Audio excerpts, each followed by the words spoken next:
have our ADHD squirrel doing a game recap. Right. Sophie, do you want to take over that role? Oh, mercy. I can try. Ooh.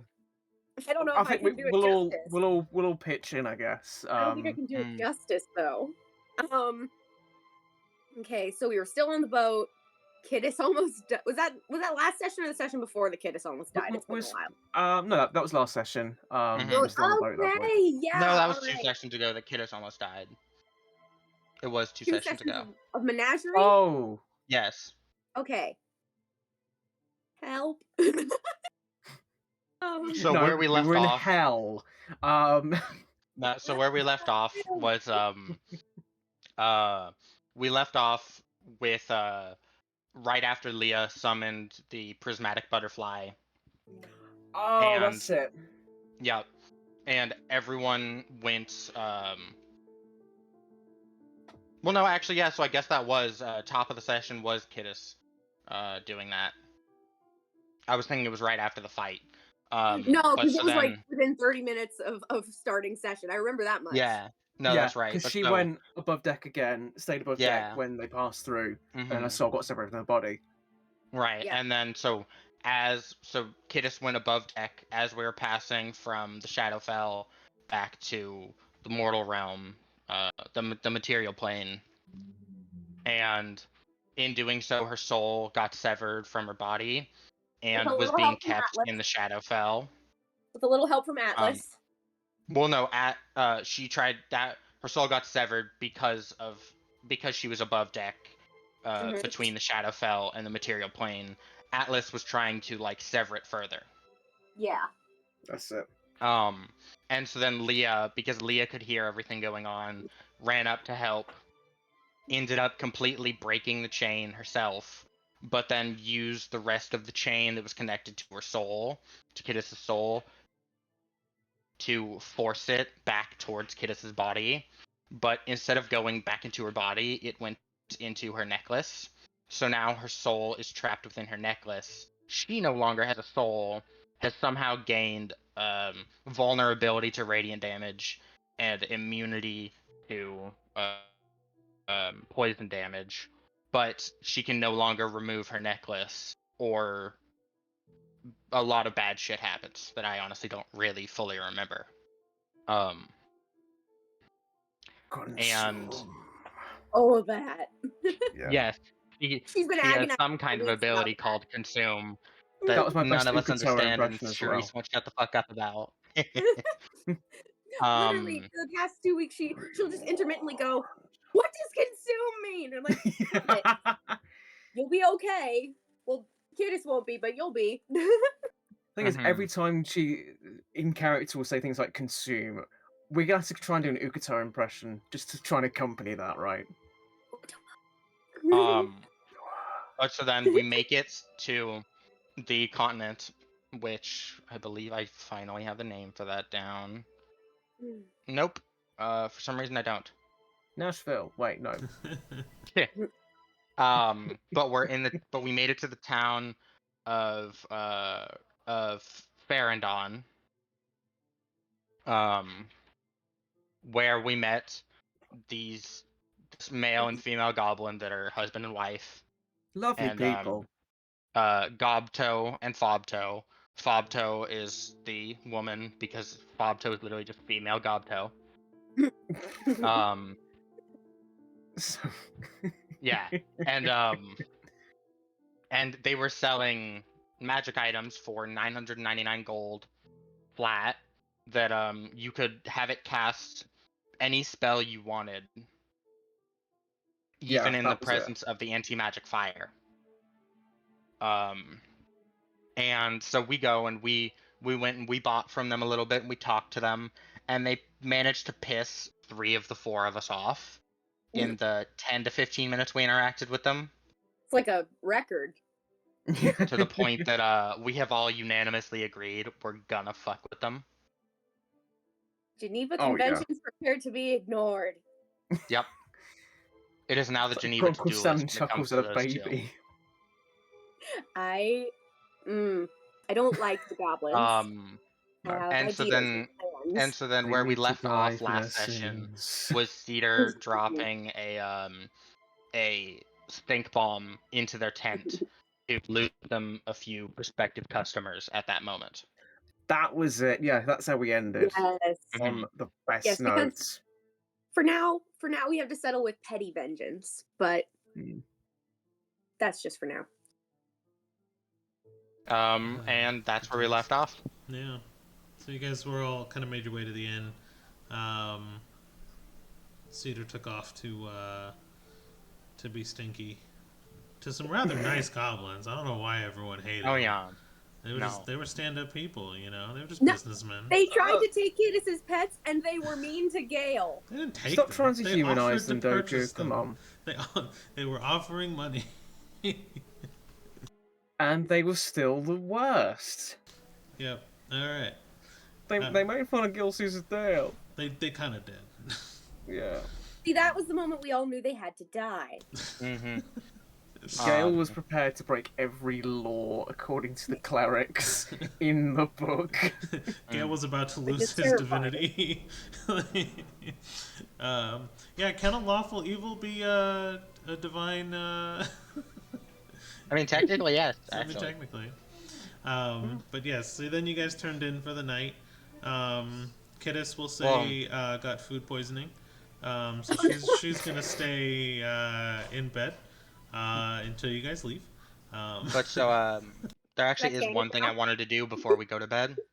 What's that? I want to so when everyone else heads upstairs, I'm gonna head back to Gobto and Fobto. All right. Okay, Okay. interesting. So you Where's Are the they? scenario? Well, actually, I'm gonna go to a carpenter. Actually. Okay. Well, it is pretty late. Okay. Later in Goes the up day. at 1 a.m. Your doom has Right. come. But You're just sitting awake in bed screaming into the void. I'm sure if you knocked on a door, someone would answer. Just might not be the happiest because it is a little bit later in the evening.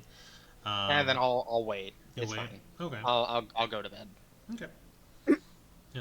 Don't want Words to Rain has never said interact before. with a crabby Yeah, right. merchant. You guys have had enough crabby merchants for one session. All right. Well, I'll say the night passes quickly. You all wake up to the sound of Kiddis's puking off the side of the bed onto the wooden floor. It splashes up and hits Cedar's sheets a little bit. No.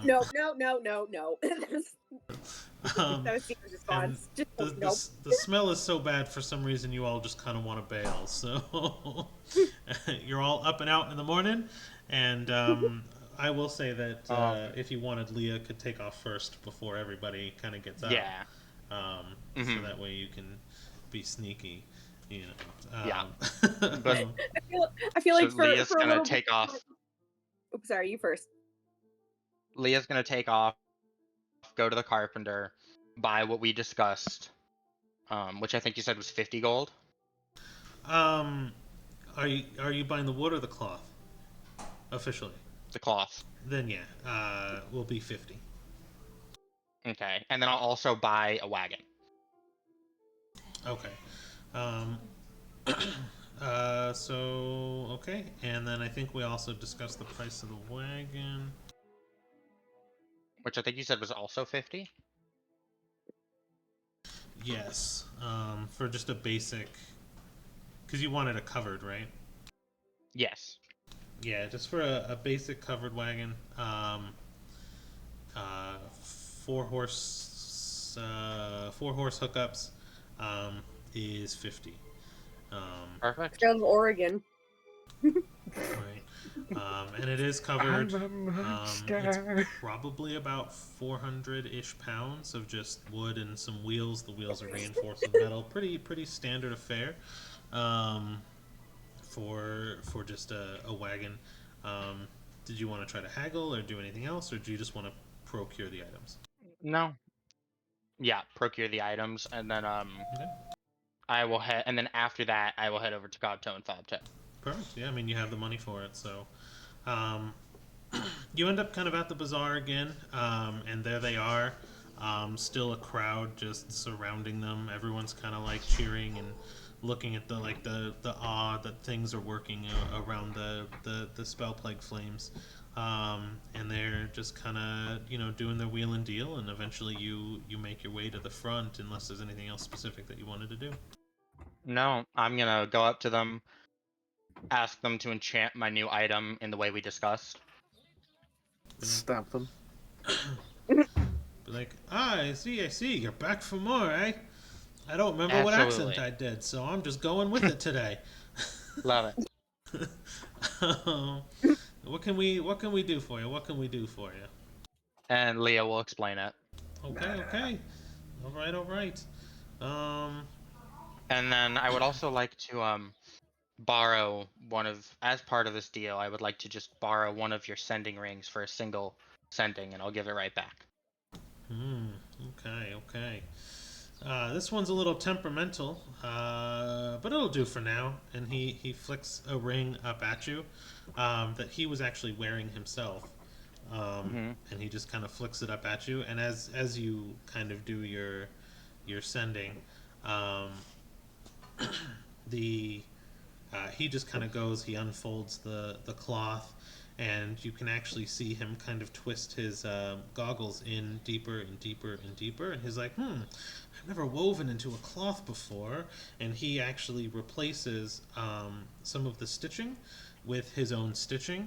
And you notice Okay. that the thread went from kind of a tailored dyed brown thread to kind of an ethereal blue thread.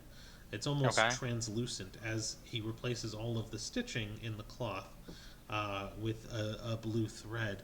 And he's like, well, that'll be a standard affair of $9.99 for you. And he kind of hands it back over. Perfect. So whoever's carrying the gold, because it's not me, just drop $9.99. All right. Trying to think who it is. You guys have it kind of as a group. No one's really discussed Okay. hoarding Well, then money. I'll hold on to it. So I know we got 4,800. I bought 2 things, so that is 1998. Perfect. That would be about 2. Oh, And how's your little got hat it. working out for you? Hat working out still okay? Oh, it's fabulous. Beautiful. Always glad to see happy customers with money, of course. And I'm glad Zems can pay. And if you need anything else ever, you know we're around. Did you get your message sent? I did. So you actually receive a sending message back. Um, If you just want to text it to me.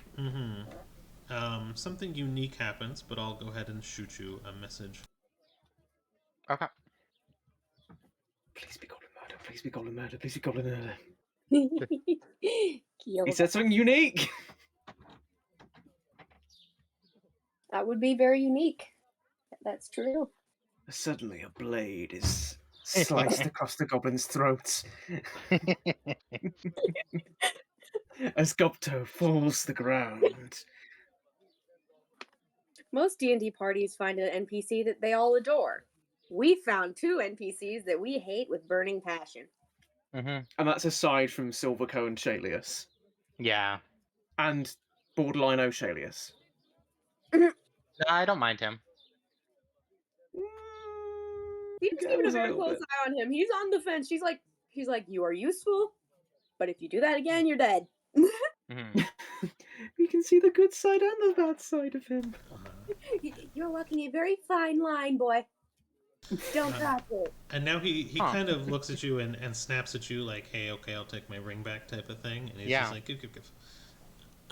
And he immediately puts it back on and just kind of looks a little bit more satisfied and then goes about his business. And he's like, next. And then the moment he says next, like 2 people like push into you to get like to your spot in line. Rude. And she'll head back to the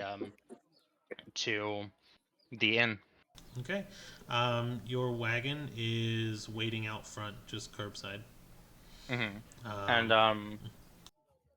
So just quickly, actually, we'll go inside and I would assume, Gale and Cedar are now outside of the rooms because they reek of puke. Right?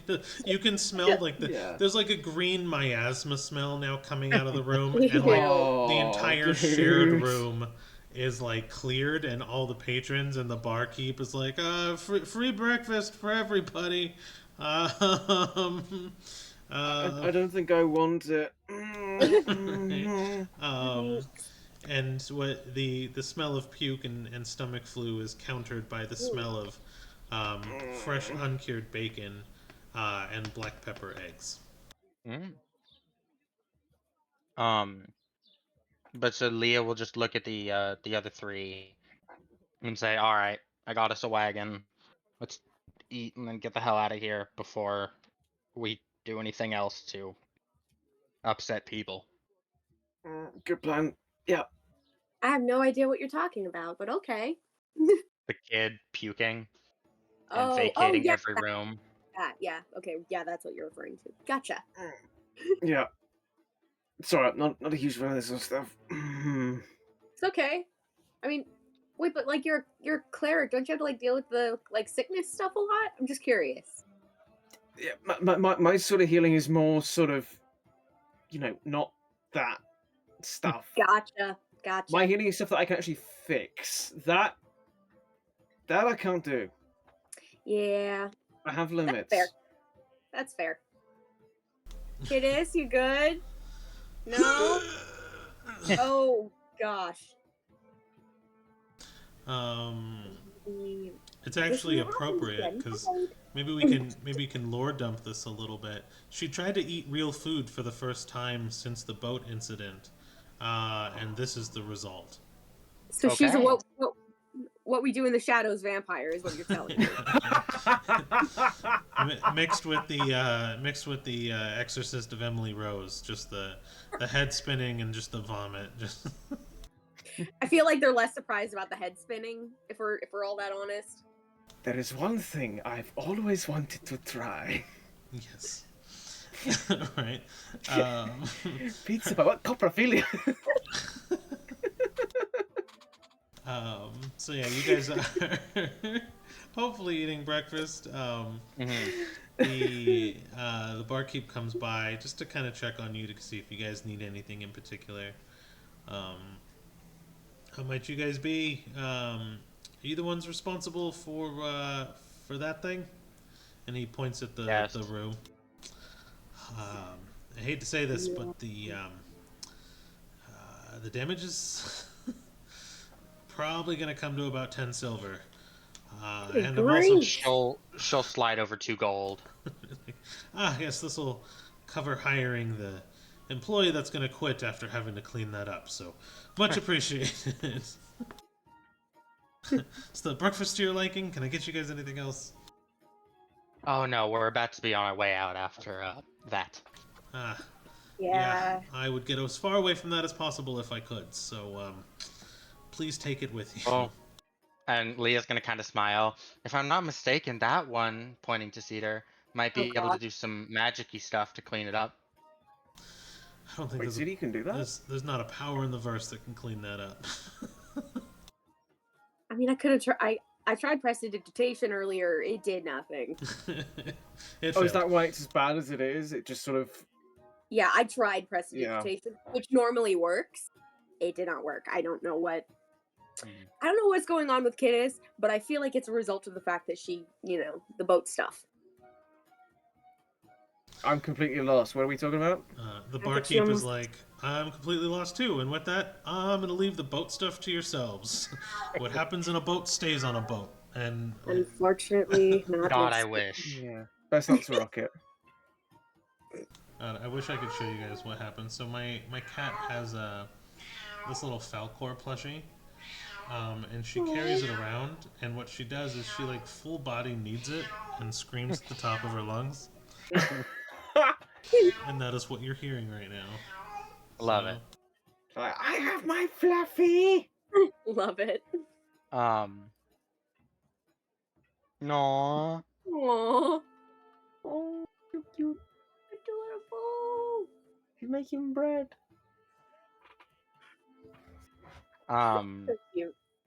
But so then Leah will head out to the cart, start summoning the horses a little bit before everyone else finishes up, so that there's at least 2 horses ready by the time everyone else gets out there. Yeah, and 2 could pull it at a half pace if you wanted to go Yeah. kind of more Well, full so speed. she's gonna use all 3 of her spell slots to summon 3 horses, and then she's going to use one of her. She's going to use her paladin ability called. Where the hell did it go? It was. It was harness divine power. As a bonus action, I can touch my holy symbol, utter a prayer, and regain an expended spell slot, which can be no higher than level 2, at the cost of a use of channel divinity. So I'll regain a 2nd level spell slot and summon a 4th horse. Perfect. Okay. So you guys all kind of load up into the wagon, I'm assuming. Is there anything else anyone wanted to do before you left? I don't think so. I think No? we just kind of give kids a bucket and just we're like, okay, if you have to puke, puke outside the wagon. I saw what you did on the stream. Out the food. Oh, yeah. What is? Above Kittis, because she's not with us today. Just put a little ghosty. Oh my goodness. It's the little things, isn't it? Yeah. The Amen. small things in life. It's why we like Sophie. Gosh dang it, Harry. Man, that was a smooth transition to a short joke there. Yeah. Smoothest thing I've ever done in my life. For any of our first time viewers, she's tiny. I don't know, your brain might be pretty equivalent. Hey, don't bring my one brain cell into this, okay? Dave does not need that right now. We stay out of it. Dave is my good boy. But so then, or sorry, continue. Go ahead. No, go ahead. So you guys just kind of make your way up? Yeah, we make our way out. Leah finishes summoning the horses, and unless there's anything anyone wants to do, I think we head off. Yeah. Gail's gonna try and make sure he gets a window seat, which, given the fact it's a wagon, is gonna be every seat. Yeah. It is definitely a covered wagon, so you can kind of peer out the back where Kittis is probably like throwing up acid as you guys kind of make your way out of the city. Every time it I don't need a window up, seat. Right? Every time it splashes up against the stone, like smoke comes out because the stone is like dissolving, you know. Leah's gonna go, like xenomorph style, and she's gonna. Leah's going to burn a. Wait, you said Kittis got food poisoning? Basically, yeah, because she ate food. But she's immune to poison. It's more over a response because she ate food. Okay. Like real food. Well, She now has food regardless, allergies, but she's allergic to all the food. Leah's gonna burn 5 points of lay on hands to try to neutralize a disease or poison and basically cure her of whatever's going on. Okay. So, let's see what happens here. See, I was just trying to get maps ready. Now you guys are messing with me. So you welcome to a Misty Owl stream. You begin to heal her, and she starts to feel a little bit better. What's interesting though is you would think that a 5 points of lay on hands would be kind of enough to heal just like pain in the stomach, and although she is now settled and not throwing up anymore, it didn't heal her completely. Okay, I'll burn another 5 then. Okay. Then so what you notice, she actually does start to feel a little bit better now, and she starts to get settled, and she's like, thank you, and she like touches you, and she's just cold to the touch. Oh no. And Leah will kind of jerk her hand back a little bit, just unsettled. Just unsettled, to say the least. Mm-hmm. To say the absolute least in this scenario. Say literally nothing. So, are you going straight towards basically where your homeland, essentially? How long would that take? Um, Like a week, probably, or? yeah, probably about probably about a week. I mean, you have a Okay. wagon now, so it's actually not too bad. So probably a week. We'll say a week's travel because it'd be like 3 weeks on foot. Okay, yeah, I'm down for that. So then, yeah, as we're going along, probably at the top of our second day, because I already talked about this with Charisse, I will do a pull from her bag for her. Okay. Even when she's not here, we gotta do the back. Let me pull up my that. D1000 roller. Right. It's yeah. a tradition. Go ahead and do the roll. What weird shit comes out of the bag? We don't fucking 782. know. 782. Okay. I like the jingle. We gotta have one. So, 782 is actually a really unique item that I actually really like. So basically what 782 is a small wooden hand-carved owl that looks remarkably like a young cedar. And carved to the bottom of the statue, it says, to my loving little sister,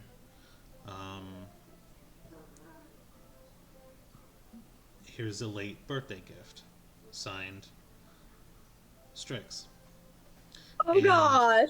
Around the tiny wooden owlin statue is a golden necklace adorned with blue gems, leafleted gold feather, and a giant what looks to be owlin-eyed gemstone in the center.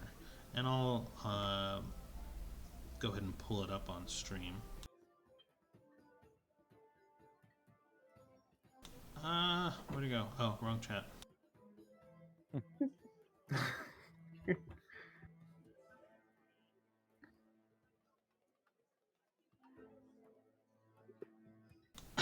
So this is what it looks like here. It's giant. Oh, wow. Oh, that's so pretty. And there's actually, as you kind of examine it, because you're like, I think this is for me. Around the outside, there is an inscription.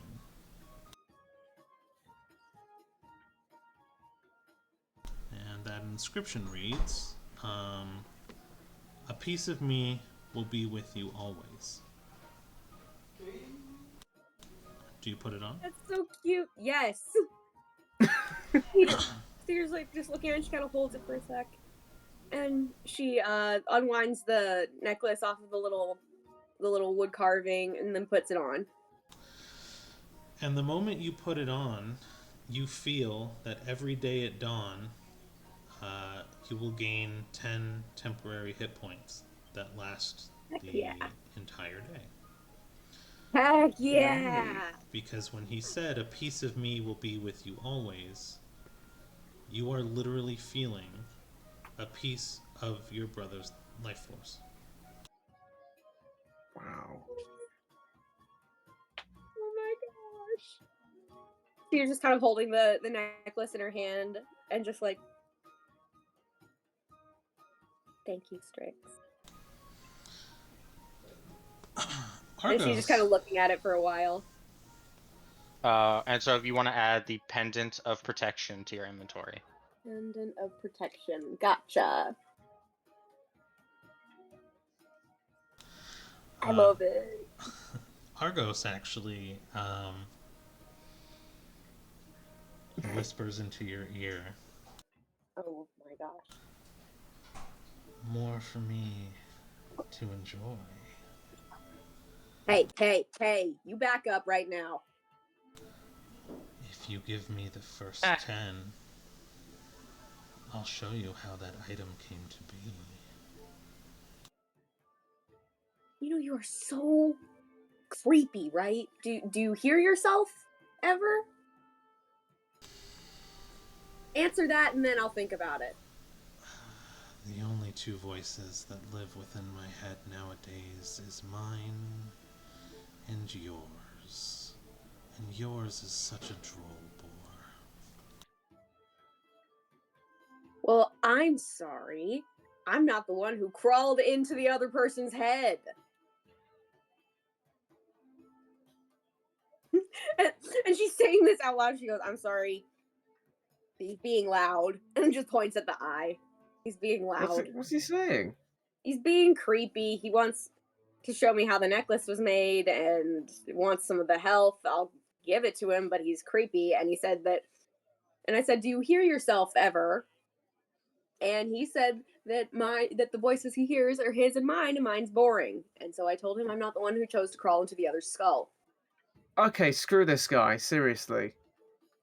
All right, show me how it was made. You creepy weirdo. You don't feel the pain. You just feel the 10 temporary hit points for the day just kind of vanish, and it doesn't hurt you at all. And what you actually now see is not a vision like you would normally see it, but kind of a hazy, faded memory from Argos's perspective from when he was alive. You see a lot younger Strix, about the age when you took off from home, as he himself is being instructed on how to carve a tiny wooden statue that looks like you, and he's actually directing him how to do it. You can see Argos's body and hands and wings kind of pointing towards Strix and kind of piecing it all together. And in that moment you can also see that Strix wearing the pendant that is around the owlet's neck, and every day he kind of jams it deeper and deeper, embedding it kind of into his chest, and he hides it under his feathers, and you can actually tell that it's absorbing a piece of him. And one day Argos, this memory kind of continues on to the next day, and Argos walks into the room and he's holding the pendant, and he goes, "You're gonna need this more than I need this, sis. There is going to be a lot coming in the future for you, and I just hope it helps you one day." And then you see it hanging on the completed necklace. Moments after, Argos gets stabbed in the back, and his vision begins to fade as he looks down, and you see a pool of his own blood, and you look up and see Strix, and that's where the memory ends.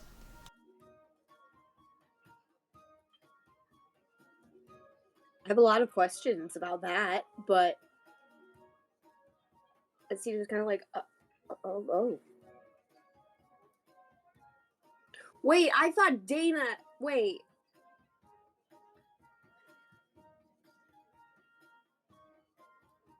Either way, thanks for the present, brother. But also, Argos, what was that last part again? You wanna clarify anything? I don't know why I'm asking. I remember my death very vividly. I never told you what led up to it, or what happened after. Hey, Doku. What's up? One of our chatters says you're a little quiet. I'm a little quiet? Okay, good to know. Who was it today? I don't have my phone watching stream. It's one of my buddies. Oh, you have friends? I know, right? Weird. Hello, one of Rain's buddies. There we go. Hello. Hello, Rain's It's buddy. Chris, the one that I constantly insult. Oh, Nice. I'm also a Chris. How funny. So I'm watching the audio, and as long as I talk normally, it seems to be matching Discord. Okay. Can you guys all take turns talking? Rain? Yeah. What's up? Gale? Yep. Hello, I am here. Okay. Cedar? Hello. Okay. Cedar's a little bit louder, but since we're all coming from different audios, that's fine. But it looks like they all should be balanced now. Thank you for the heads up.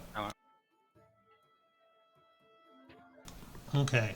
Oh, perfect. He said it's good now. Yeah. Nice. So I'm learning this OBS thing. It's only been a year since we started year and a doing half. this, right? I could fix things pretty Learning quick. stuff? Okay. I know. Yeah. Gotten better at it, I think.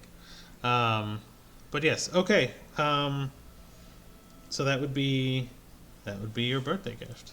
And yes, you know exactly who killed him. And in that moment when.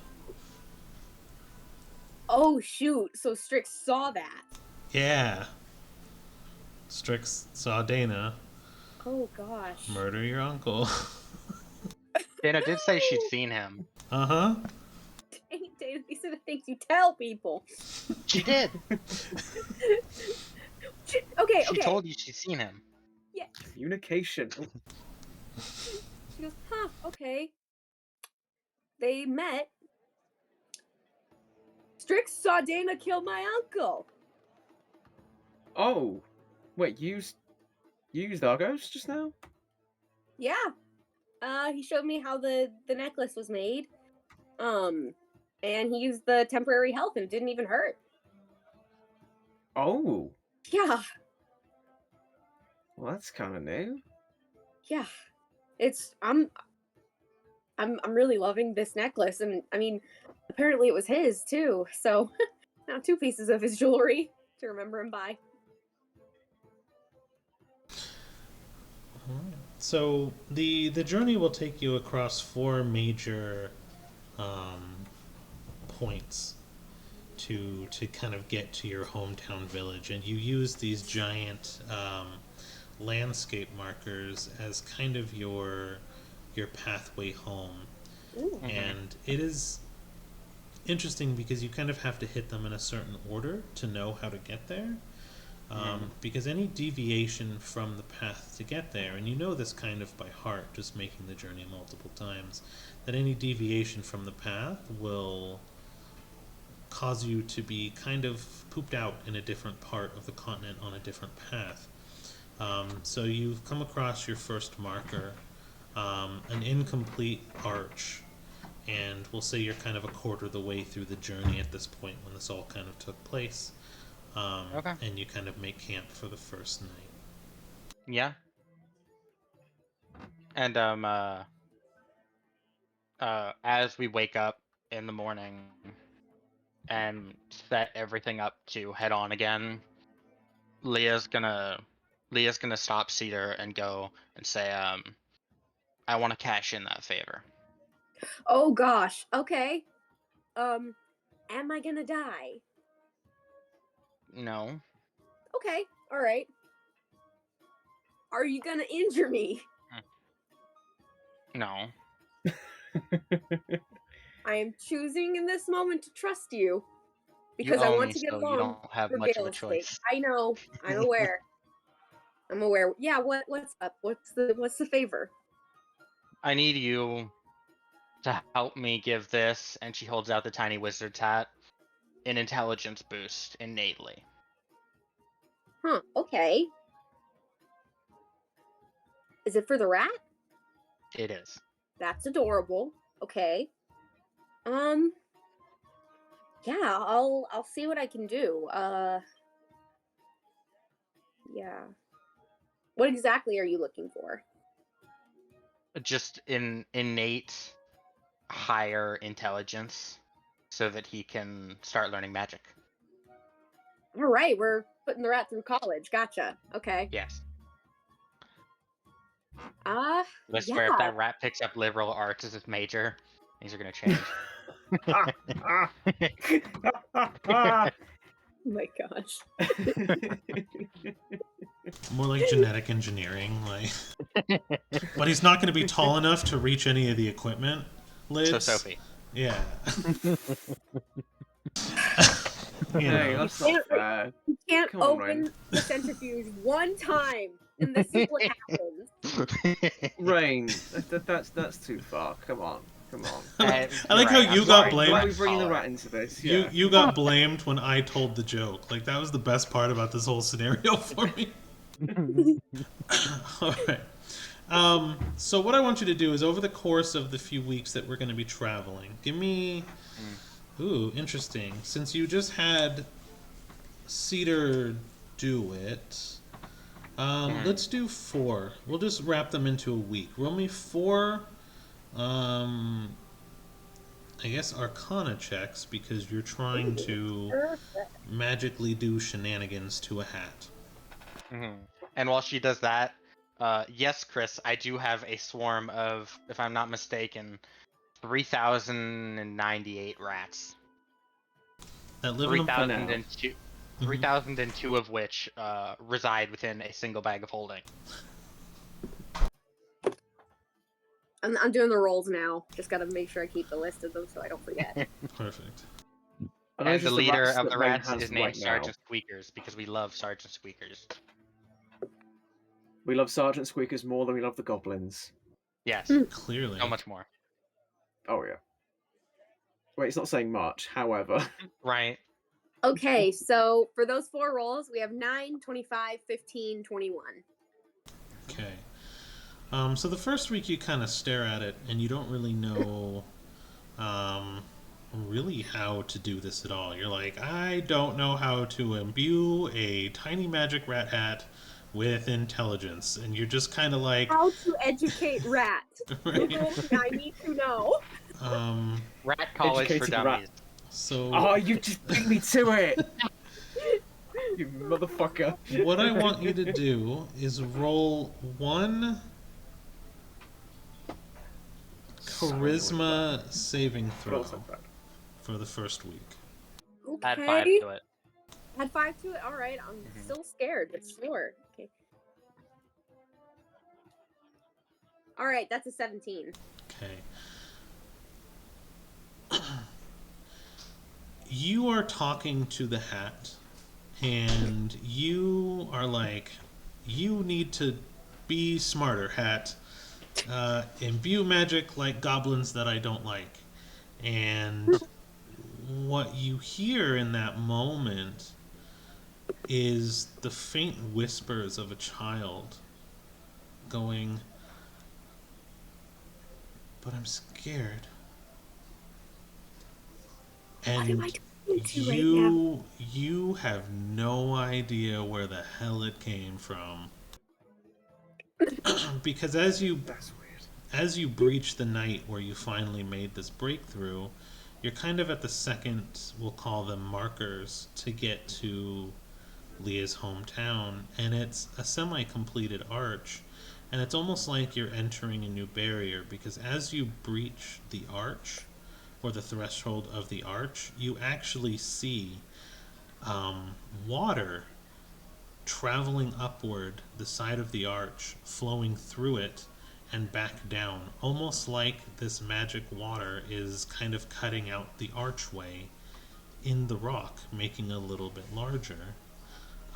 And as you do, you come across a couple of ruins where it'll give you partial cover from the elements for the night, should you sleep in them.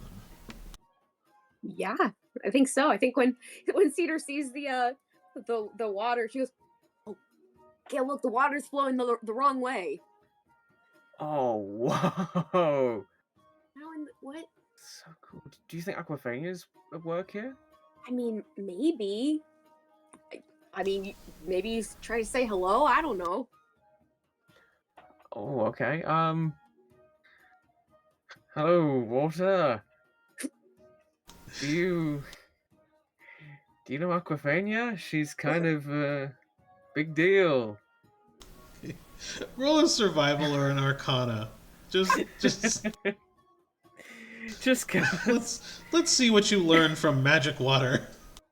Cedar just kind of like arcana. That's the same thing. Like this over her beak, which like is definitely code for Cedar trying not to laugh right now. But she's like 22. Which did you use, survival or arcana? I mean, it's the exact same thing. Okay. We'll go arcana for the giggles. All right. So as you're kind of in tune with water, with a 22, because you guys just get god rolls in the weirdest times, You realize that the flowing of the water it's traveling up from the ground and around the arch, but as it kind of passes to the front and back, it's not actually cutting, but it's actually smoothing it out and almost polishing the rock. And it's almost keeping the archway, we'll kind of call it healed. So you kind of see the water almost healing and polishing the rock to kind of keep the kind of portal or archway intact. And as you do that, you're kind of looking and you actually feel a connection not just to Aquafina but to water itself, as it feels like the magic of water is here, like you're kind of getting closer to what you would assume to be the Feywild. Oh, dang. All I can think about right now is that Jungle Cruise movie where they're like, the eighth wonder of the world, backside of water. Like it's just the behind a waterfall. It's true, you never the see only it. thing. Hey, Cedar. What? This is some Fey shit right here. Cool. It's it's kind of linked to Aquafania, Okay. but it's also healing the stone. So Isn't it's that like cool? healing water. That's so cool. Oh my I gosh. guess maybe. I don't think it would work on like beings like us, but How does one it's heal a keeping rock? it from. I don't know, but I feel close to the water and the Feywild because of it. That's But so this is cool. cool. It's keeping the rock from eroding over time.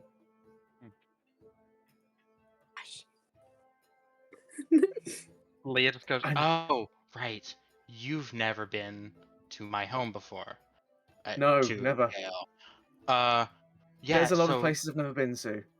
you want to know why you feel so close to the Feywild? Yeah. My home is an in-between point. Oh.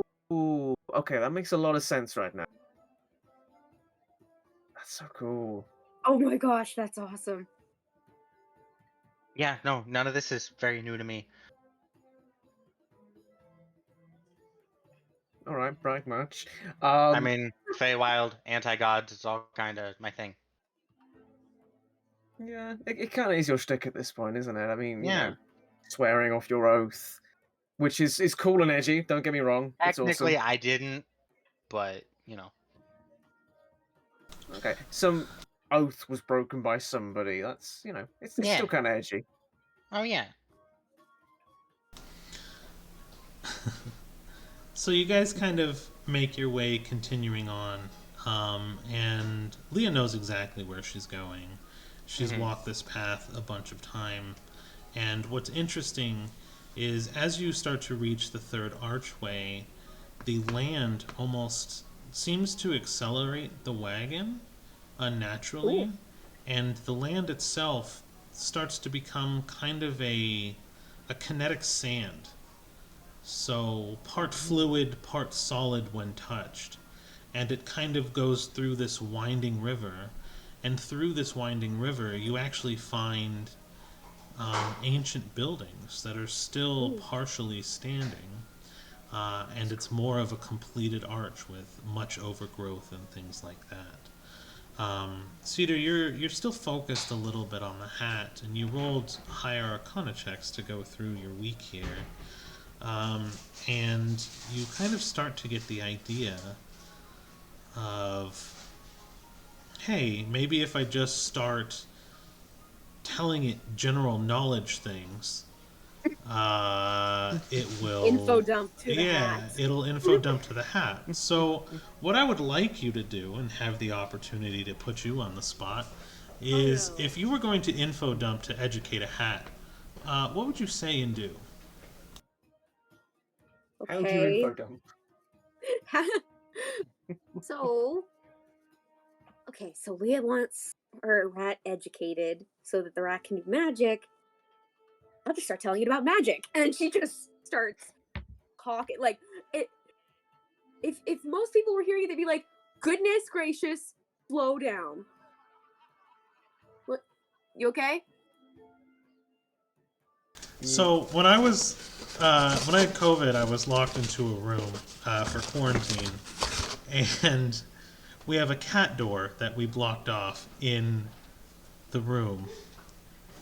And she used to deliver me meals prison style by putting her hand through this cat door that was blocked off. She would unblock it and give me a meal.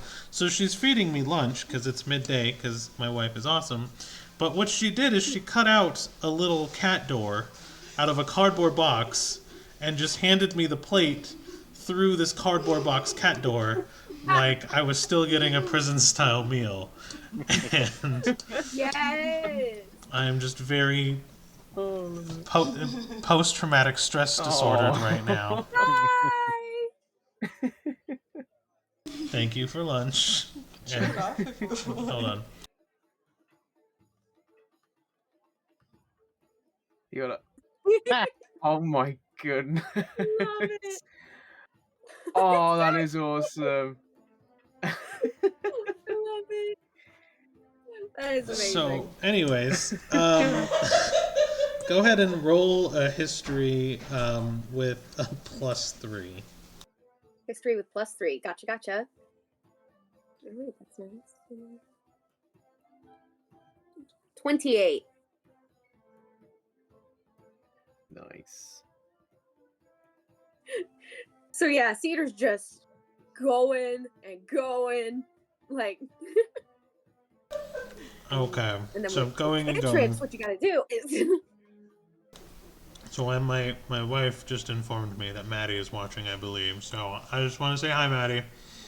I don't have my Hello phone, so to I Maddie. can't type. Hello, Maddie. It was their idea to feed me prison style, I believe, and yeah. Anyways, so They said I should do it, but I thought nice. this would be funnier because then you'd have an audience. Nice. Okay, yeah, they wanted an audience for it because they're tormenting me. So much appreciated. But yeah, so a 28. What a 28. You'll actually hear another whisper. Oh gosh, more voices, yay. But learning is so boring. What's your name?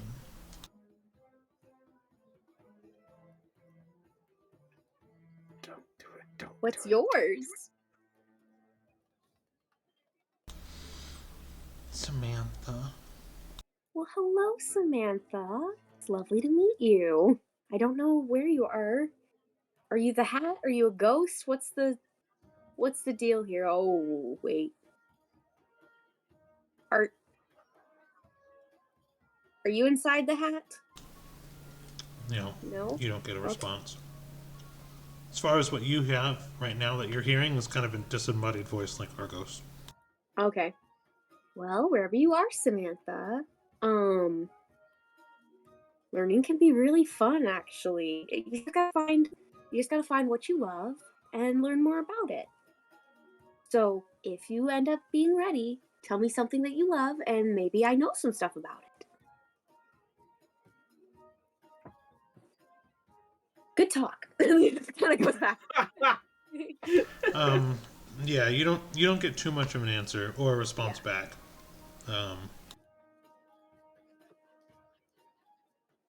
But yeah. So as you guys are traveling, is there any other interactions you want to do? Anything else you want to see? How we doing? No, I think I'm good. I think Gal's gonna spend a lot of time just sort of trying to practice with his new sort of weapons, trying to do little moves and just sort of messing up, as he's not quite got the coordination just yet to handle blades.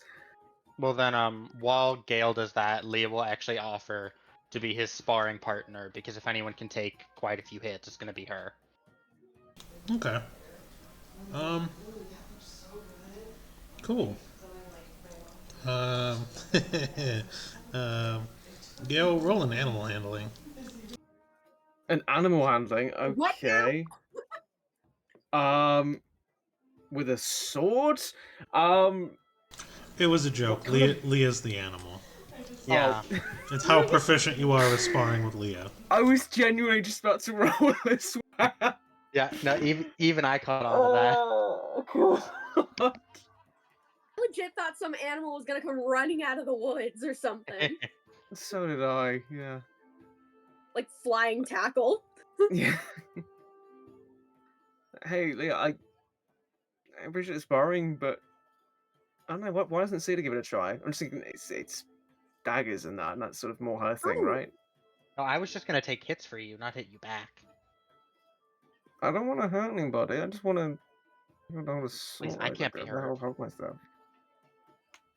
I mean, sure, I can help. Yeah. I've Well, done some. is work Cedar before. still working on the hat, or did she take a break? Yeah, she's taking a break. I think after her going, okay, good talk, was kind of her being like, all right, we're gonna take a break then. Oh yeah. The hat's trying to speak to me, and I want to take a break from that because apparently its name's Samantha. Just don't let the hat kiss you, okay? Oh, in the world. Okay. Oh, a rat with Hey, wings! Let it kiss him! I want a rat with wings. No, I'm kidding. It's just a rat bird from Cloudy with the Chance of Meatballs. It's got wings and a wizard hat. Like, Just those Oh little my rat goodness. birds. The hat gets wings. All of a sudden, you just hear, "I'm a monster. What did you do?" Oh my gosh. Why does it have a hand? Sorry. Okay, I'm back. Oh, God. Yeah, Sierra's like, oh, yeah, sure, I can help with that. Yeah. Haven't done Singing- like blade work in a while, but yeah, usually it's like riding a bike. Let's go. I've never ridden a bike before. I usually don't either because I can fly, but it's an expression I've heard, so I literally have never heard that before in my life. tried once and hit a tree. But I don't hit a tree when I'm flying, so As long as you didn't crack a rib, hey? No, I'm better at doing that. What, cracking ribs or riding bicycles? Cracking ribs. She would know. I would. You just see her go. Yeah. The look on her face is Vietnam flashbacks. The first time she and You Leah weren't there, man! All right. Okay, what do you want to work on? Anything in particular? I mean, how to use a knife would be... Okay, so we're starting there. Gotcha. All right. Yeah, I know how to like use knives, but like in a cooking sense, like this is actually going to be hurting someone, and I've just used the mace at this point. Like, yeah, there's a difference in edge. and the balance is different too. That's Okay. already more than I know. I know that's heavier and this lighter. Well, okay. Hand me the mace real quick. Sharice? Hi. Mind me. You good? Yeah, I just don't know what's going on with my computer. Oh, So Oh no, not you this week. Kittis has food poisoning. I'm gonna switch over to my phone because my computer hates me. I'll be in a second. Please continue and enjoy your time. Okie dokie. Oh, Oh, disembodied voice from Discord, everybody. woo. Charisse is coming in. So Cedar's like, okay. yeah. So she's like, okay, hand me the mace real quick. Okay, but I won't do be anything. gentle with it. Okay, Be gentle, I just promise. I trust you They with it, don't but know it's how to do it. it's Okay. And so she's like, okay, so notice how the weight is more on this big round end of it that like you hit people with. but the nubby, yeah. Yeah. And it's not so much on the handle, so you kind of use gravity a little bit more when you're swinging. Yeah. Well, with the sword, it's not so much like that. So we're using like a dagger, short sword. What are we cooking with? I pull out the healing knife. Do you want to learn how to duel with a healing knife? Because if you cut somebody when you're dueling, then you end up healing them. Not how it works. Not how it works? Yeah. Okay, thank you, Leah. That It's been a was while me. Healing is like using like spells and that kind of thing. Gotcha. Okie doke. Yeah. Um, I can still stab. I just need to know Nice. how to. So notice how when you're holding it, the weight isn't so much on the other end; it's more centered towards your hand. Mm-hmm. So you're using a lot more control, relying a lot less on gravity, and you don't have to hold it up straight in the air. Oh, okay. Should I also not have this grin on my face about to, I mean, when you're holding a knife, it's a little bit disarming for most people, but I know you don't mean anything by it. Yeah, I'm not going to hurt a family. Okay, then next. I'm not. I'm gonna. No, I know you're not. I know okay. you're not. I'm messing with you. I'm messing with you. Okay. And so she goes on doing some explaining, and she's like, "Okay, so first, you know what? I think this can be a good example." And she kind of like pulls out the rapier that she got from Dimron. I think I'll fight with this for today. Try and hit me. I'll be fine. Don't worry. Okay. Swing at me. Come on. Okay. And so whenever he tries to land a blow, she's gonna try and parry it. Okay. So what I want is a sleight of hand from Gale. And I'll give you a +2 because you guys are actually like awkwardly role playing this, and it just brings me joy. And Also the characters, right, like you guys are to a point. Yeah, I love it. And then go ahead and do an athletics check from Cedar. And Athletics since check, really? yeah, or acrobatics. Sorry, 8. acrobatics. You can Acrobatics? do it. Yeah, acrobatics. Thank you. And then Leah, what I want you to do 18. is a. Leah's just off to the side. She's not participating. I know. Well, you're watching and trying to help, right? No.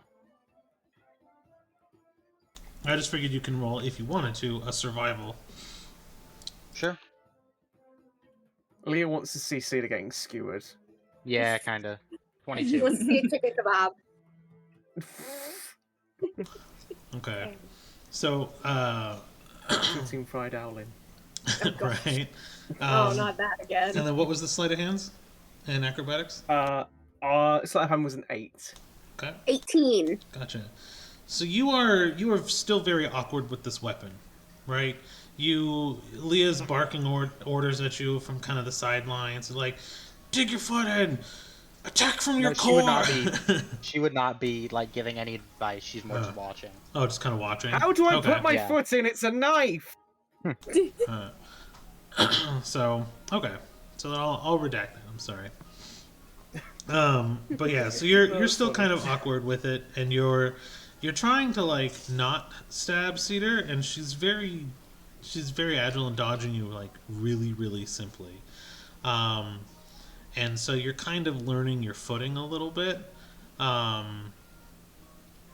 Then what I'll do is instead of wasting it, we'll come back to that survival roll for you later with something.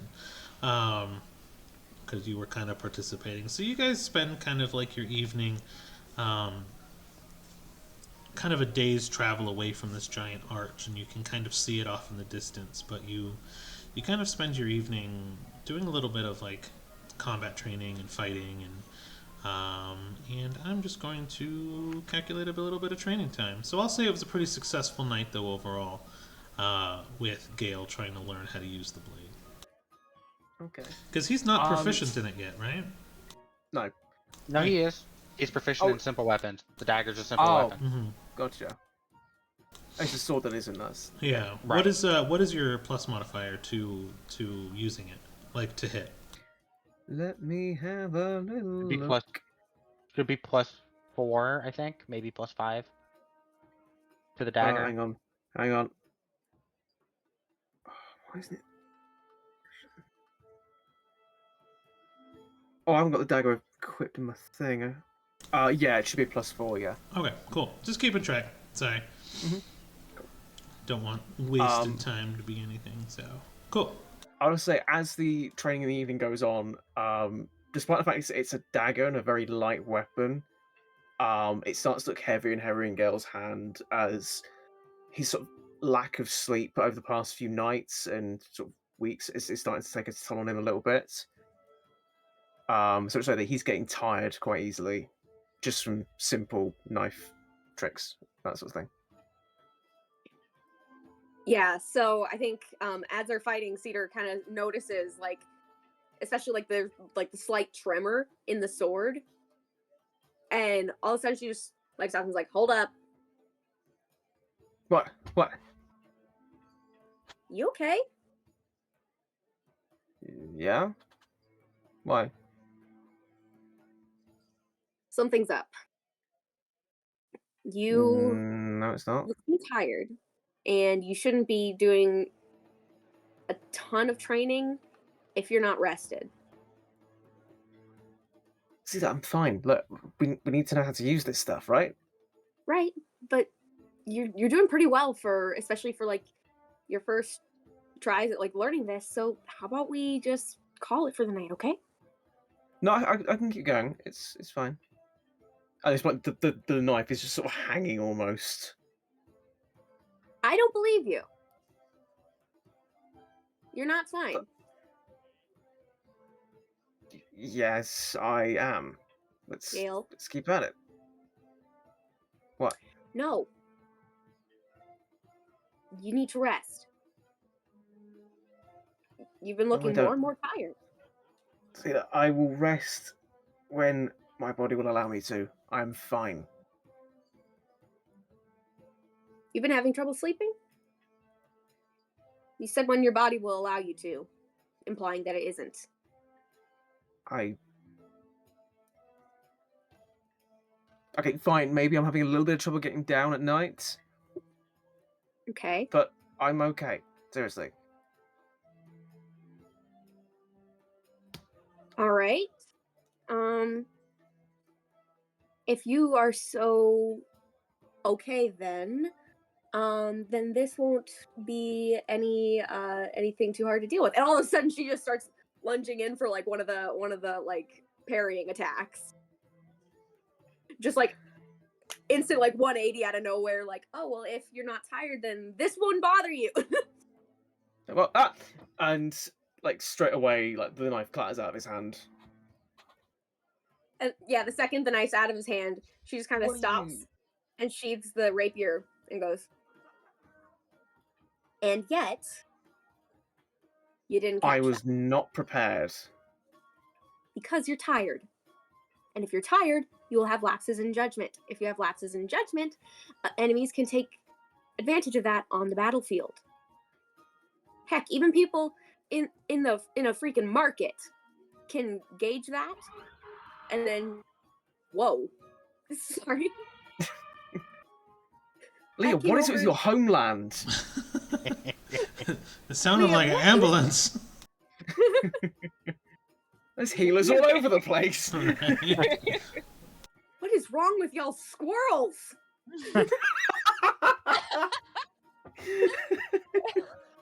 It's just a squirrel on a branch going, Nino, Nino. Clearly, you've never been to the Feywild. Clearly. Yeah, no. She's like, and if you have lapses in judgment, then either on the battlefield or even in the market, people can see that, take advantage of it, and then boom, you've lost your coin purse. Boom, you've lost your spleen. You need to rest, and you need to take care of yourself in the way you take care of everybody else on this team. Okay?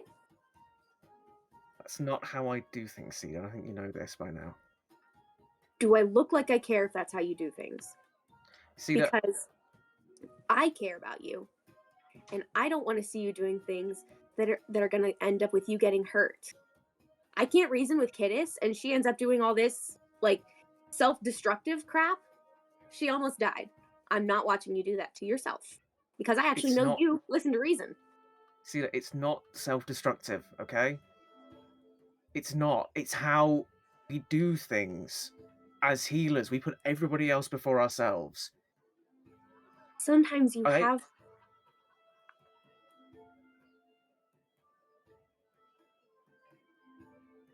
I don't know where to go in this conversation because I am not used to this. I don't know how to help you, but I want to. Look, see that it's not your... I know you want to help me, and you're my friend, and I appreciate that, I do, but it's... My whole thing is I help other people. That's my thing. We're not trained to put ourselves above other people. If we do that, then we become egotistical if we do that. We sort of put our patients' lives above our own every time. And so what if I'm not sleeping? So what if I'm not sleeping at the moment, Cedar? That's just the way it is sometimes. Yes, but we can help you with that kind of thing. And you don't have any patience right now. So if you're constantly working yourself into the dirt, then you won't be able to help people when it's time and when it really counts. It's not entirely true since you guys are my patients, but... We're also your friends. We're all three fine. We are safe for the night. Candace has a little food poisoning, but we established that that's not something you can take on right now, which I can watch her. Leah's obviously fine, and I'll be okay. You need to rest. I have food poisoning? I'm sorry. We just hear from the tent. You've been throwing up since we left that city because you tried to eat food. Yeah, you ate normal food and you got sick. I can't eat my toast. Don't go. Child, now my cinnamon toast. Rock. Your stomach acid was dissolving rock. Go back to bed. I want my toast. Peter's yelling that over his shoulder right now. I can't eat my toast.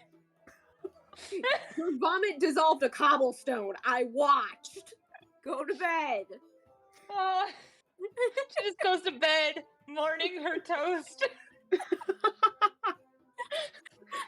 Cedar's in the middle of this conversation. It's like it's giving me that audio from the crew. It's like, here, right here, all your needs will be met. I'm hungry and I'm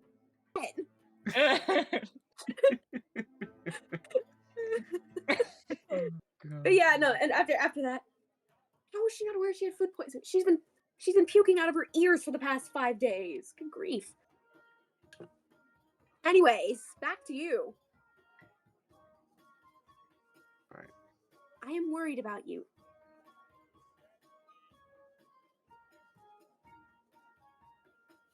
See, you want me to rest. I get that, but it's not that simple at the moment. Okay. Okay, help me understand. I don't know how to. Okay. So, Leah's gonna cut in because she's been sitting here the entire time. She's gonna go, all right, look, I tried to let her do it her way, but I've been watching you for about 2/3 of your life. I've been protecting you. So if there's anyone... So, going off your own logic, if healers put their friends first, logically I would put you first. So go to bed. Can't. Okay. Why? What do you mean? I don't quite know how to explain it, but when I try, I just have a lot of thoughts going through my head right now, and it's not good. Okay. I've been thinking about all this stuff that we're dealing with. You know, the magic plague and how it could be the end of everything and how we're supposed to stop it. And I guess I'm just not able to sleep easy with that sort of stuff in my mind. It's like I close my eyes at night and I just black and I just think of I can't, okay? All right. If you're willing, I have an idea. I mean, it depends entirely on the idea, Leah. What are you suggesting? She's gonna turn to Cedar. I've seen you alter the minds of others. You could That tell is a him that heck of there's a way to nothing start. going on in his mind. I don't know about that, but Technically, you can quickly use start to sleep. suggestion to give him a blank mind. I can help him go to sleep with suggestion. Yeah. Well, no, you could also technically use it to just like make his mind go blank. Wouldn't that be kind of Oh, dangerous? that's dangerous, and like- that would only even last 8 hours. Suggestion lobotomy. Yeah. Oh gosh. Oh my goodness. I mean, with the way suggestion works, it would only be 8 hours. Plus, I don't. Which is all you need for With the sleep. phrasing it, yes, but I could also just tell him, I could also just help him just have a nice, completely restful sleep, which I think is a lot safer of a bet than That's pretty much what I was going for. Sure. Okay.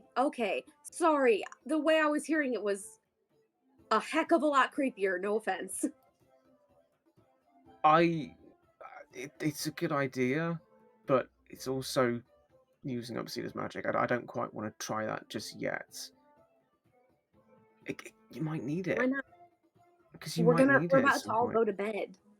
I have a ton of spell slots that I haven't used today. I got that temporary HP for my brother. That temporary health for my brother that I have not used today. It is one spell.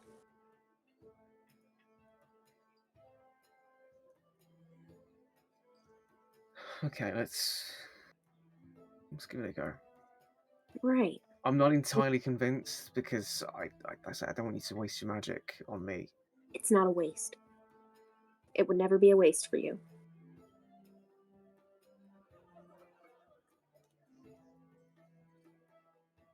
Okay. Right. Let's give it a go. Come on. And she kind of is, I guess, leading him back to either the little campsite or the wagon or wherever. And she kind of looks back at Leah and kind of mouths, Before they head off, he makes sure to retrieve the knife from the ground and just make sure it's back in its sheath. okay. Do you want to talk about anything first? I mean, it might help you if you get some of this stuff off your mind. I mean, just sit down and talk for a sec. I'm not quite sure how to explain it. All right, just give it a whirl. I mean, I've explained stuff in the most disjointed way before, and you've understood it. So, right, but allow me to do the same. What I'm trying to say is that sometimes it's difficult to translate what goes on up here to what comes out of here. It's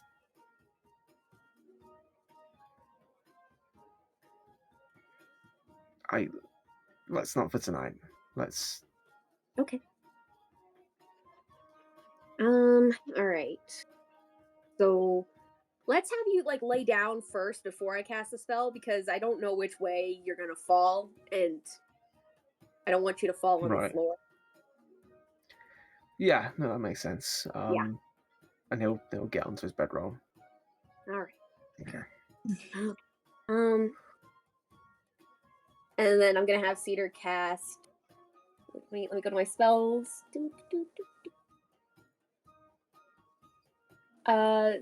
Suggestion at second level. Yeah, and I guess. Well, if you don't contest it, you don't have to do the wisdom save, right? Right. I guess so. Yeah. Gail's not going to test it. He's going to just sort of steady himself, take deep breaths, And I'll be right here if you need anything, if you wake up, which I don't think you will for about 8 hours, but if you need anything, please tell me. Okay? Okay. Hey. Hey. I just want to say, sorry for snapping at you earlier. Okay. No, it's not. We all It's have not our cool moments. with me. Gale. I don't want to do that to you. I mean, everybody has their moments. None of us are perfect. And I freaked out multiple times, and you've always been really good about that with me, so seriously, please don't worry about it. I'll try not to. All right. And she kind of puts her hand kind of like on the top of his head for a sec, and she kind of takes a breath in and then casts suggestion. It's like, okay, so for 8 hours, I want you to have the most restful sleep you have ever had in your life, with 0 anxious thoughts, and to wake up nice and refreshed. Yeah, just sleep well. I'd say sweet dreams, but we don't do those anymore, I guess. Good night.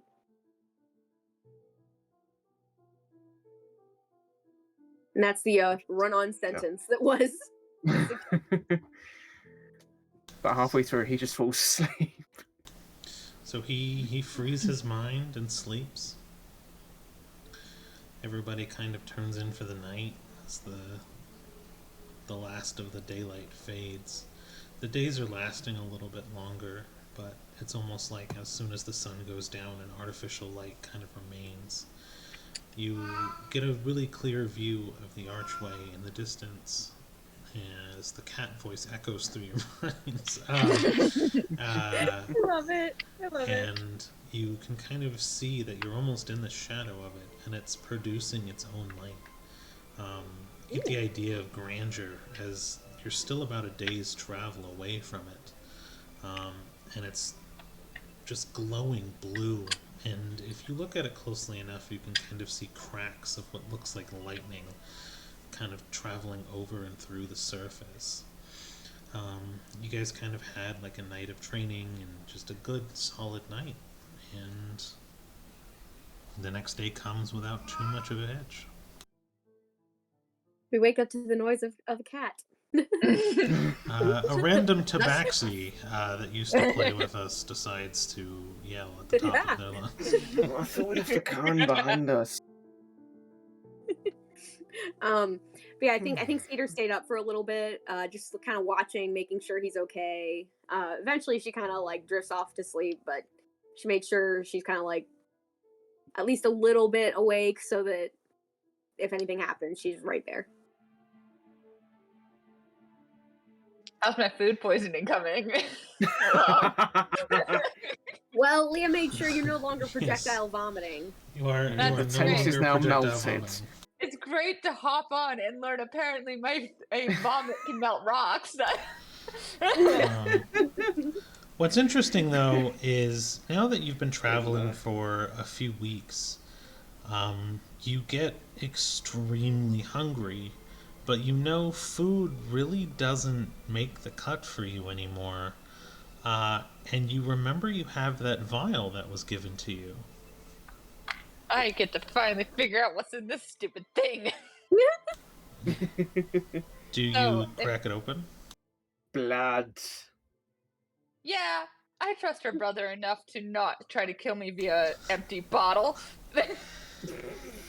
So you crack the top of this glass vial off, and as you do, a blue haze begins to seep out, and you kind of sniff it, and it smells like Christmas dinner. As you inhale it, you actually feel the hunger subside for the first time in what felt like weeks since this has happened. And you just feel satiated. You feel like you've just had a full course meal, a drink. It's almost like euphoria. The dopamine hit just is flowing through you, and it almost felt like a drug at how good this food tasted. And it was The just kids on drugs. what looked like a blue mist. Did the bottle empty? Or is it just It like did. a little bit got It did. emptied? Mhm. Okay. Oof. Why does no one explain anything? They're just like, she can figure it out. No explanation, only consuming. Only consume blue mist that was not explained. Alright, can I do like an investigation to try to figure out what it was that I ate? If you can do an investigation if you want, sure. Let's see. That's like a 9. You just, instead of investigating halfway through, you kind of put your finger in and run the rim, and you kind of start to lick your finger, almost like you got a plate of nachos and there was a little bit of cheese left on the table, and or the cheese left on the plate, and that's the best part. So you were kind of like trying to fish out every little bit, and you don't really get anything from the investigation.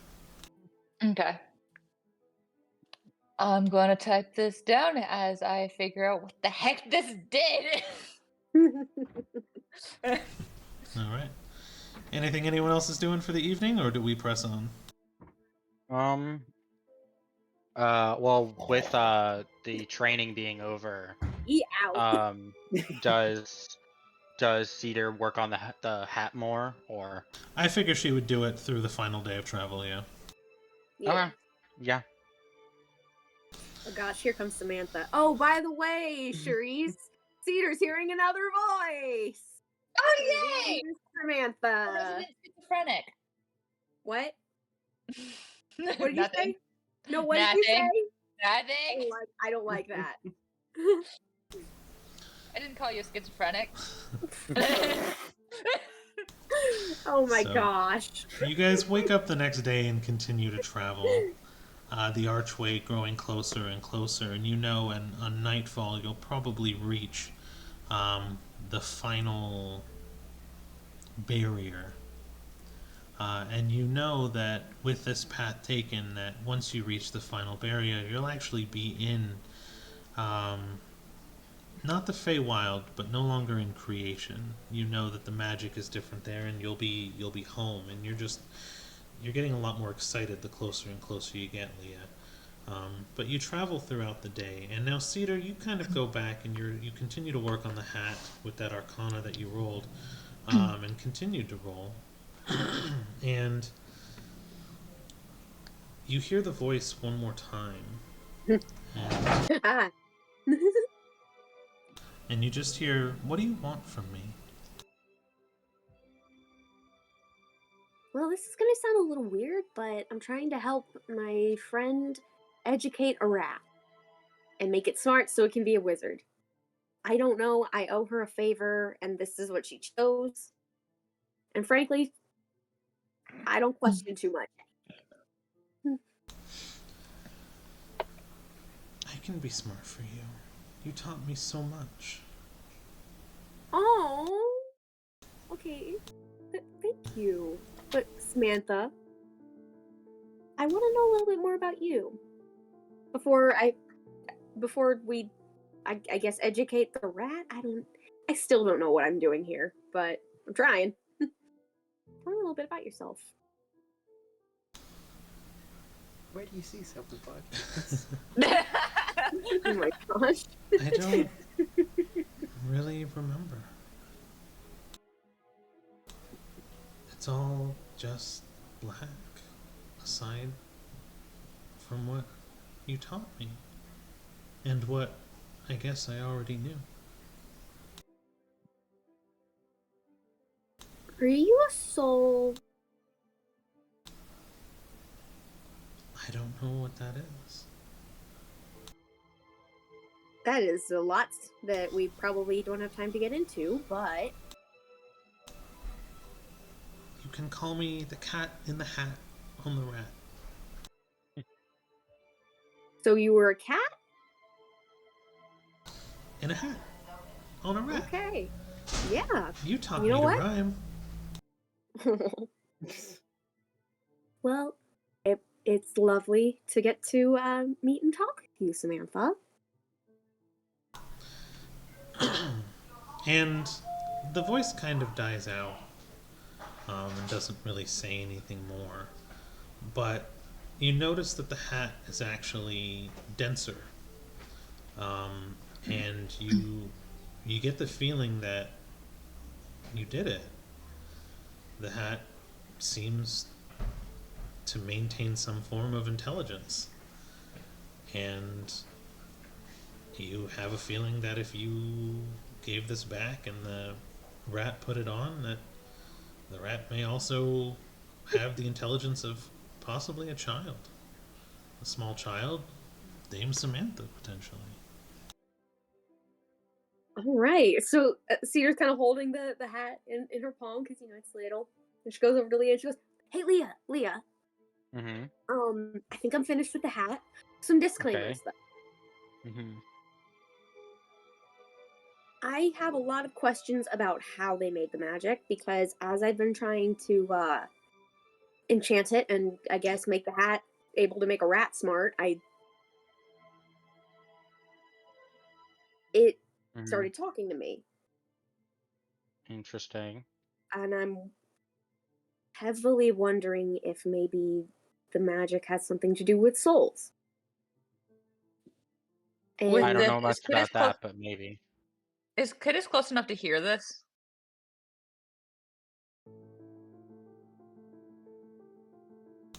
I don't know. I don't know. Yeah, like you guys are all traveling in the same wagon, so I Oh. guess it wouldn't be too difficult. Kidis kind of like ears perked up like, soul? A new atlas? Oh no. Toy? But the soul in the hat, her name's Samantha, and it sounds like a little girl, which she seems very nice, and I think she'll be able to help your rat have the intelligence at least up to hers, which she seems like a very bright little girl. But this also gives me a lot of questions about those goblins. Mm-hmm. And a lot of anger, too. Mm-hmm.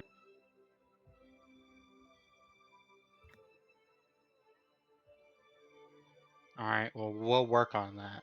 Yeah, but I just wanted to let you know, here's the hat. I wanted to make sure you knew everything that I know about Mm-hmm. it. She likes to rhyme. Potentially was a tabaxi. I don't know. She said something about being a cat, so I'm wondering if maybe she was a tabaxi.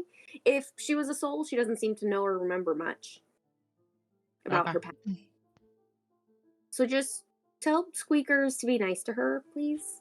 Mm-hmm. She seems very sweet. Yep. But yeah, And so Leah will put the tiny little hat on Squeakers, and I'm assuming it requires attunement. No. Okay. You put the hat on Squeakers, and Squeakers can read write and has the intelligence. We'll put it at 14. Okay. nice. Cedar will be watching as Leah puts the hat on the rack. She wants to see if this works. Mm-hmm. So Leah will put the hat on Squeakers,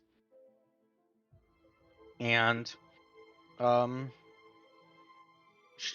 Leah's gonna go and pull out if you're fine with this, Doku, a small spell book about Squeakers sized of just So some utility cute. spells. So cute. With what exactly? Let's see. What did I give Squeakers? Let's start with for cantrips, Mage Hand, Mending, Minor Illusion, and Prestidigitation. And then for spells, we'll just start with a basic 4 of Mage Armor and Shield, Unseen Servant, and Enlarge Reduce.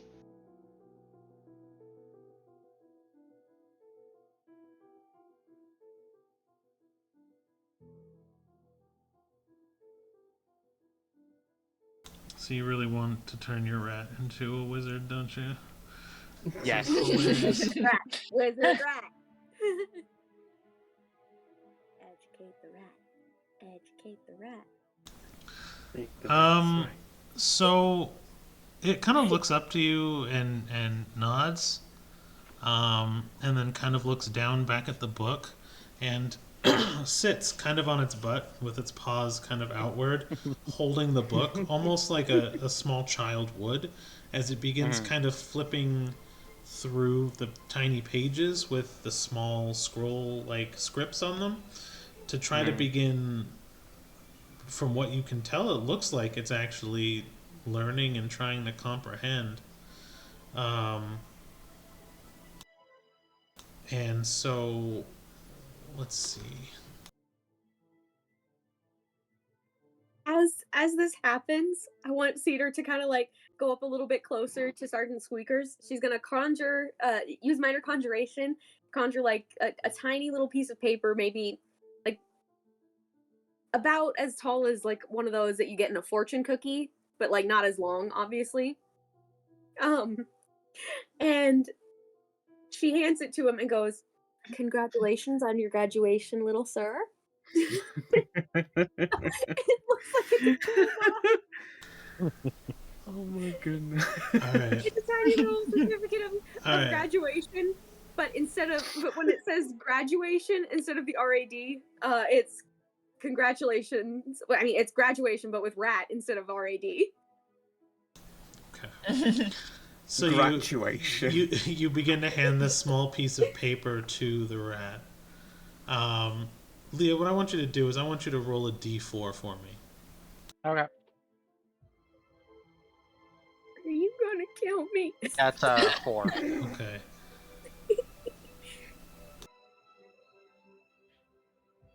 Just wanted to roll something today. All right. So yeah, we lined up. I also rolled a 4. So what happens is a tiny rat mage hand appears in front of the scroll that Cedar is presenting to Squeakers. The mage hand grabs the tiny graduation, what is it called?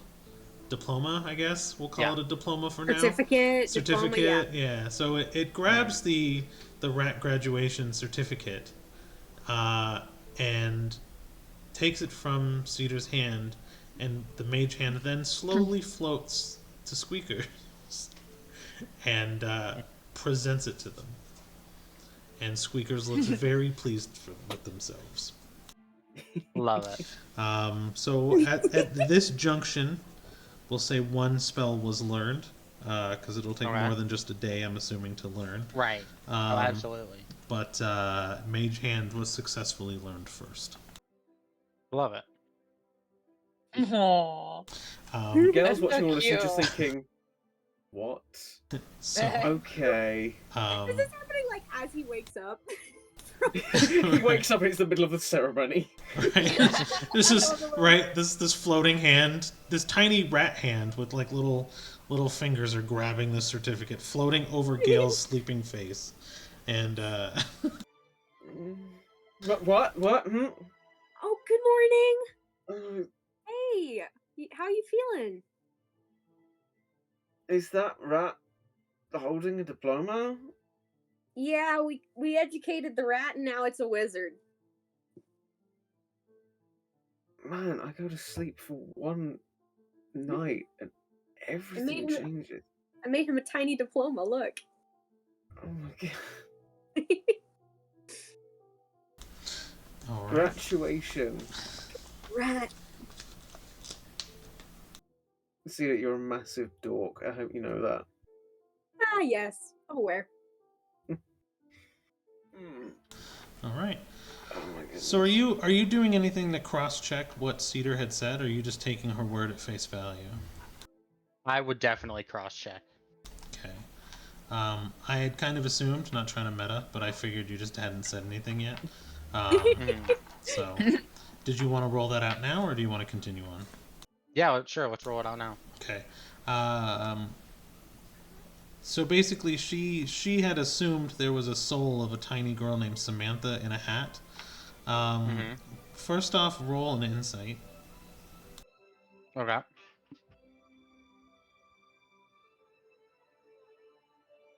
Ouch. Ooh, but I get advantage. That's a 12. Okay. So what I want you to do is I want you to roll the Arcana with disadvantage now. Okay.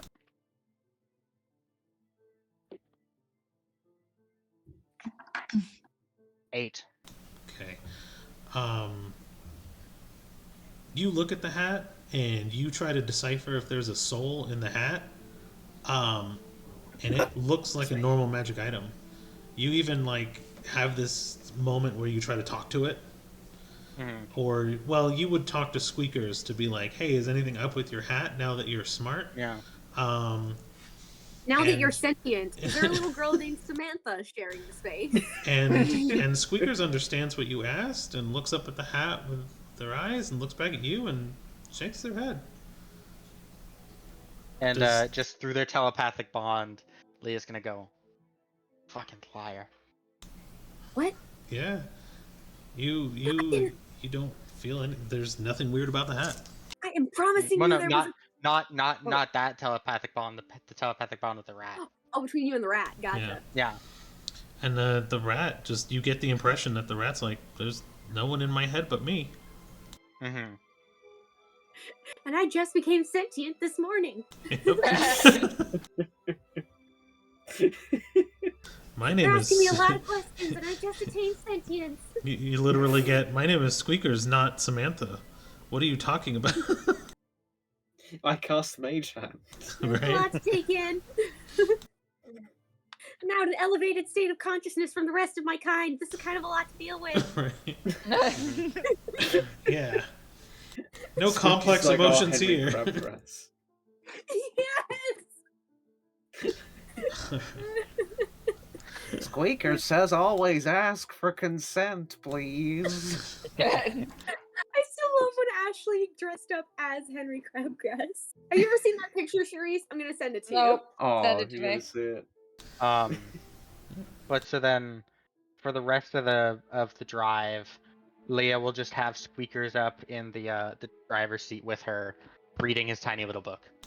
Sounds good. For the rest That's of what takes my place. ride, for the rest of the ride, I'm probably gonna basically play. This is gonna sound awful. I'm gonna play with my soul.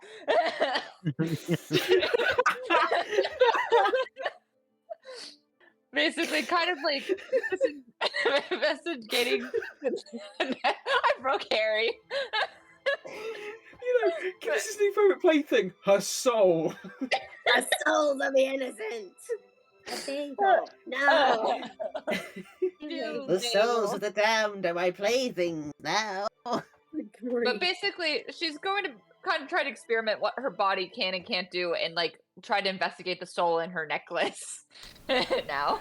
Okay. Oh, that's sort of playing. Okay. Oh, and one Yeah. other thing we did figure out about Kittis while you were gone, Yeah. healing is not as effective on you anymore. Okay, so we can still heal. It's just not as good. Mhm. Yes, because it took 2 charges of the special lay on hands to negate a disease or poison to make you stop puking, instead of just 1.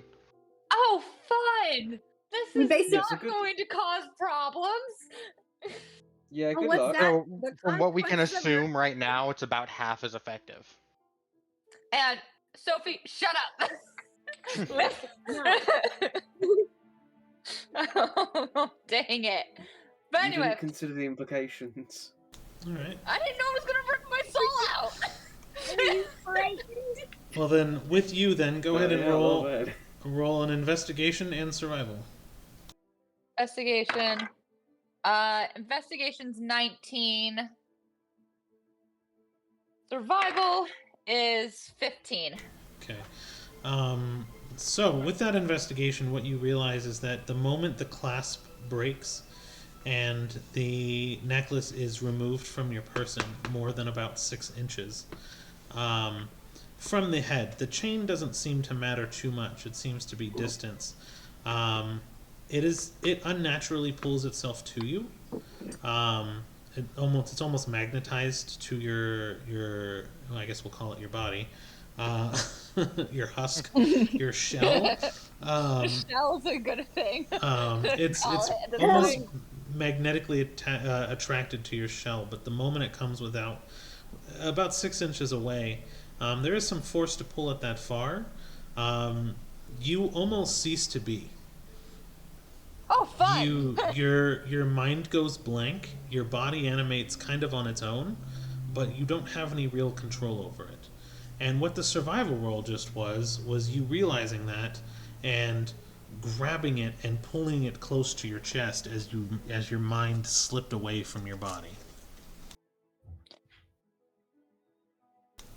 That's fun. Okay. Everyone else kind of noticed that the moment she took it off for even just a moment, it smelled like dead bodies. My body. Get it, sweetheart? Guinness, Yeah. are you dying again? No, this necklace apparently has now 2 properties. Holding my soul, and it still has the property of making it so I don't smell like a crypt. Can you put it back Well, on? It's Yeah, back on. Yeah, it's back on. It's back on. I 'Cause like it- being it- able it to smells- think. But it smells like roadkill in here. No offense. None taken. That's why I had the necklace made. Or the reason why it was given to me. I didn't have it made necessarily as a gift. But anyway. Yeah, so make sure the necklace doesn't leave my body at any point. Wait, can I transfer my soul to another body with this? Let's not Okay, do that. let's maybe workshop that and not think about it for the rest of. Ever. Yeah. Okay. But this body is proving to be inconvenient. I'm gonna reiterate a question I asked Argos the other day. Do you hear Yeah, I do. Okay, I just was curious. It's just everyone else seems to be more shocked by what I say than I do. That's actually a really good answer. That's fair. That's fair. So Leah, go I'm ahead. gonna see. Oh, go ahead. I'm gonna see if my book has anything on this. And she kind of pulls out her book of lost magic and just starts flipping through it. Just don't No. do anything drastic. Do not Don't summon worry. up my grandma. You don't know that. None of us know that canonically. None of Sorry. us know this canonically. Don't summon up. Definitely not my grandma. But yeah, no, she's gonna. Don't worry, I don't plan on blowing up the cart. Yeah, Leah just You bought don't this plan thing. to, however, historically, we've never really done good at that. Okay. No, And we've done great with carts. side-eye Cedar at that moment. Hey, Gail, Hey, we've done fantastic with carts. It's ships that we have a problem with. Yeah. Speaking of last bad time wasn't even transportation. me. Speaking of bad No, transportation. but it was the first time. Leah, go ahead and roll a perception. Oh Okay. no! That's a 23. Cool. Wow. You look at the arch and you realize something is wrong. Whereas we'll call it a barrier, usually is very open, welcoming you into your home. The barrier seems, the energy that usually channels over the top of the arch seems to be cracking downward and striking the ground underneath the arch that you know you need to pass through. And something just seems a little wrong about it. Like it's almost out of control. With that perception check, can I tell what it would be? As you kind of get closer, yeah, you see 3 mounds on the ground that seem to be where the lightning strikes from the top of the arch that charge it seem to be striking downward and focusing on those 3 points.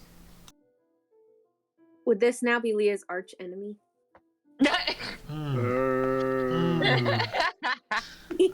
Cedar gets advantage on the next roll.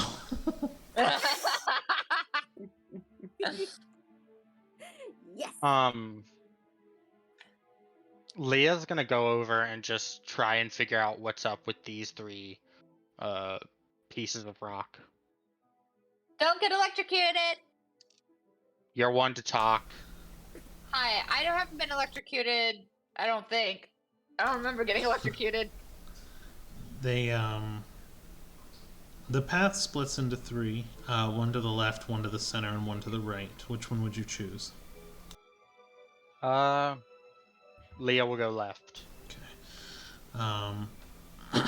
It is a small, round, what looks like mound of rocks, and it has almost like blue channels of just kind of picture stone, like a bluish stone, cracking through it, almost like layered quartz that seems to be cracking through the rock at first glance. And every time a lightning strikes it, it charges, and then it kind of dispels and creates what looks to be kind of like a lightning barrier where you need to kind of get through. I'll just try to tank through it, and like force my way through. Oh dear. Okay. No. This won't go badly, will it? Roll a dexterity saving throw. Okay. Oh no. Time to dodge Zeus. 14. So what's your AC again? Never mind. Yeah. So what happens is, I know I rolled well, it's a 7 plus, but I know I wasn't going to break it with a 7. Yeah. So you kind of tank your way through to try to breach the barrier, and a pulse of energy that almost makes the world stand still for a moment travels through the entire pathway backwards and forwards the way you need to go. And in that moment, a giant stone golem arm swings around and it tries to attack you. It hits you in the back, but you kind of tank it up against the back in between this invisible lightning barrier. And you realize that you need to roll initiative as a party. Okay. Because combat's going to start. Oh no. That's a 17. 11. 14. 22. Alright. By the way, have our spells worked thus far? I mean, yeah, knocked Gale out for 8 hours, so that worked. Just want to check to make sure. Okay, so Kiddis was what again? 14. And Gale was what again? 11. 11. It's above 10, which is great for me. Yeah, that's good stuff. Mhm.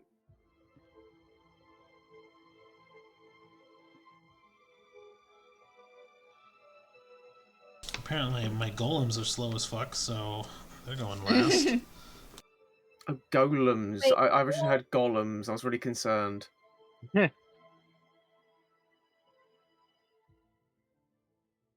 just give me 1 second to get the encounter ready. We knows the way to the Feywild, precious. Warning. Warning.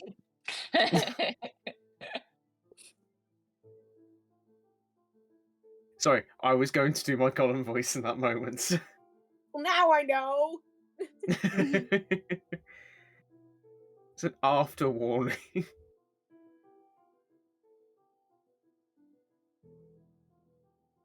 Where are my other 2? 1 second.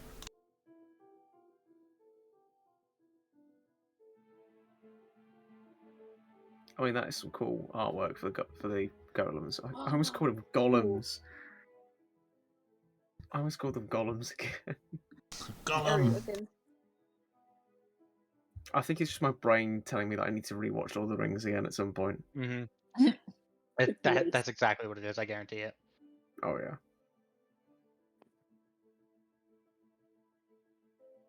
Just to see Aragorn in general. Such a great character. What a man. So yeah, what a character. What a great character. Totally doesn't have the Ryan Reynolds effect. No, don't know what you're talking about. No, this. Did it get dehydrated in here? Or are you guys just all thirsty? Yes, the answer is yes. Yes to both.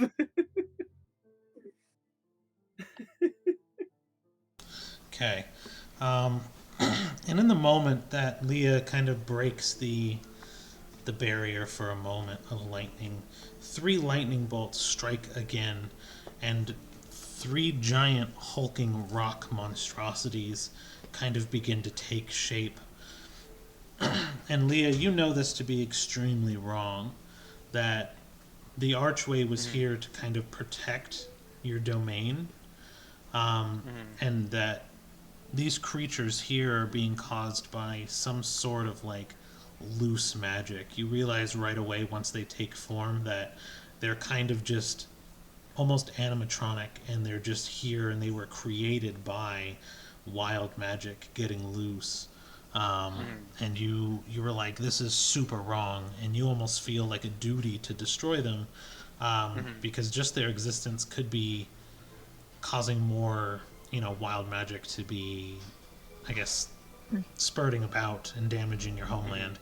Like, you know them to be damaging. Like, it's very unnatural for them to be here. Right. The second you said like animatronics, my head went 5 Nights at the Feywild. Yeah. Freddy! You ever looked at animatronics without skin? It is Terrifying. so creepy. So Look creepy. up Skinless Furby. Oh yeah. No, I don't want I've already seen it. I know, I showed you. Who was doing the skinless Furby spiders recently? Who was doing that?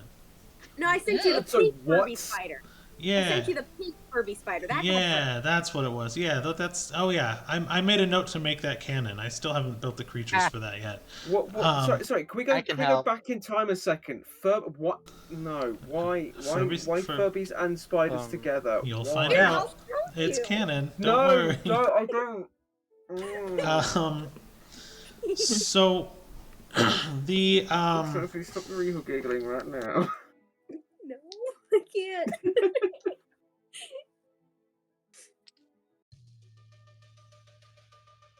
Ooh. Ooh. yay combat like music. this. All right.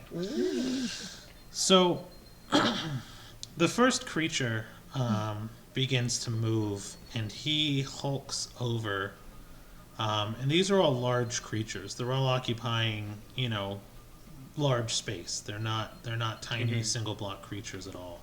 So he gets pretty close to you guys, and he claps his hands together and creates almost a static friction as you see a lightning bolt begin barreling towards all of you. Oh, fun. Oh, what? Sent you the Furby outside. What is? Oh, this is great. Let's fight the golems. Let's fight the golems. Yep, first target. So I need a dexterity saving throw from all 3 of you.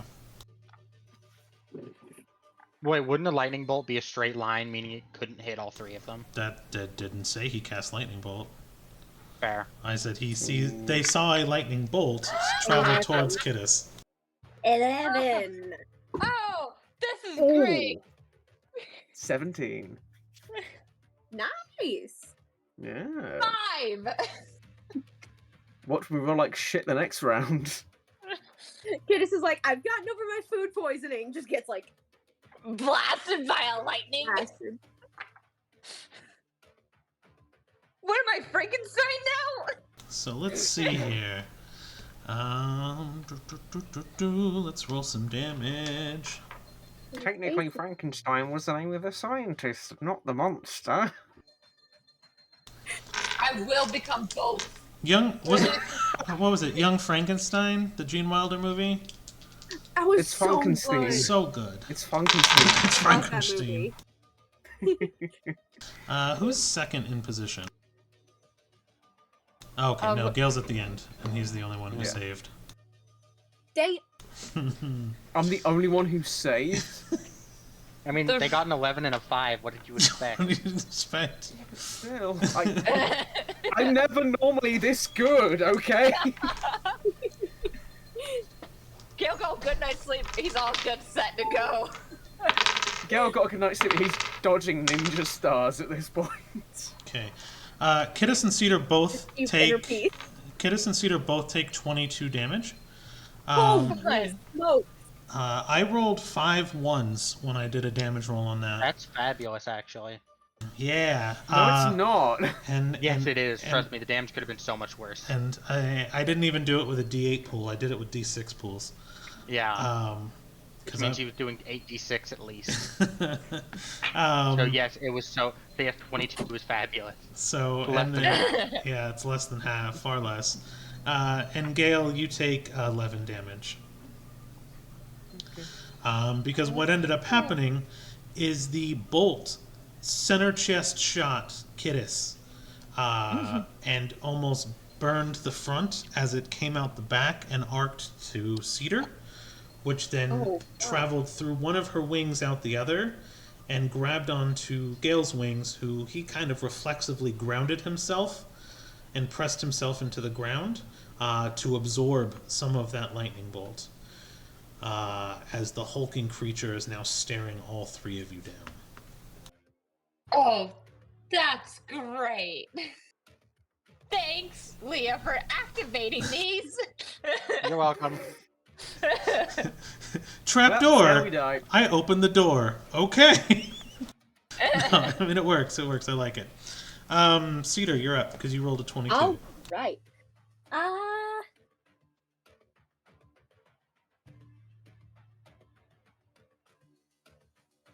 I'm gonna cast Witch Bolt at 2nd level. Oh, you learned Witch Bolt. I forgot about that. Yeah. Please. Does a 16 hit? No. No. I doubt it. No. I mean, it's not bad. It's a decent roll, all in all, but no, it does not hit. Okay, then for my bonus action...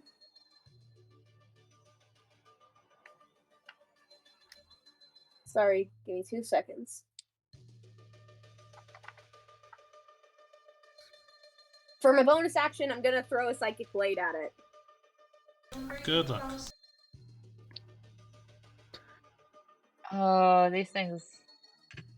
That's a 15. That does not hit know- either. I know. Mhm. So for my movement, So for I'm gonna your back movement. up a little. Just gonna go back You up. do also have flight. What? You do also have flight. Yeah. I think. Actually, wait. I was right here, so I'm gonna fly up onto here, so that I've got a little bit of high ground.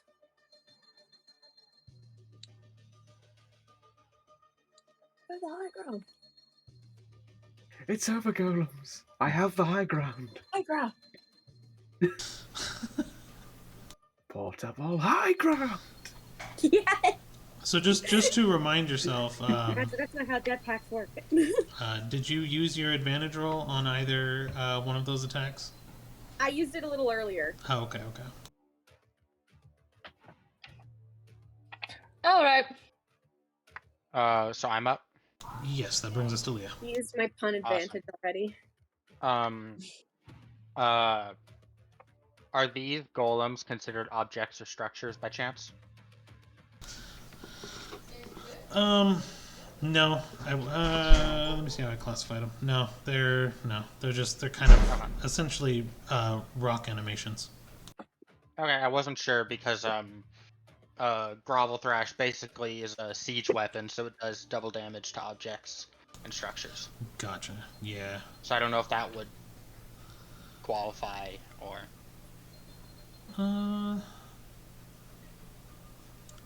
You know what? I will say, just because of the way these are, because again, they're essentially sentient rocks, but they're not super sentient.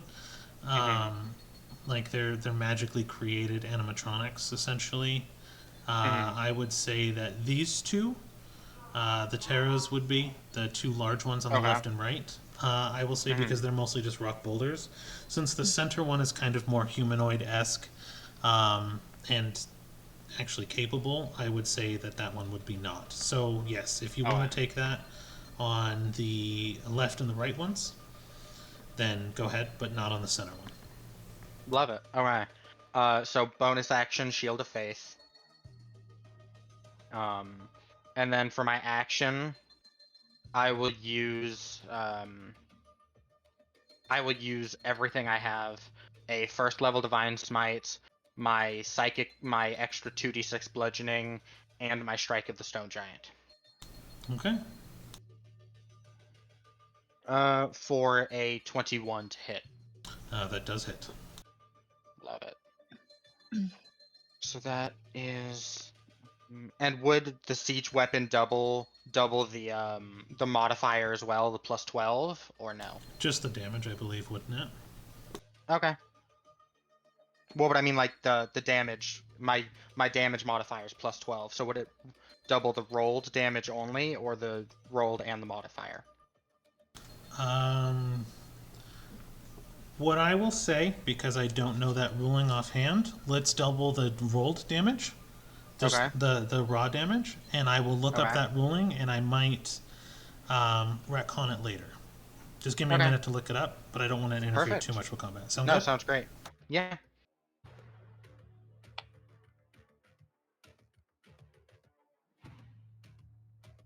Okay, I have the calculated number before doubling the modifier, if you want that. Sure. 64 points of damage. Okay.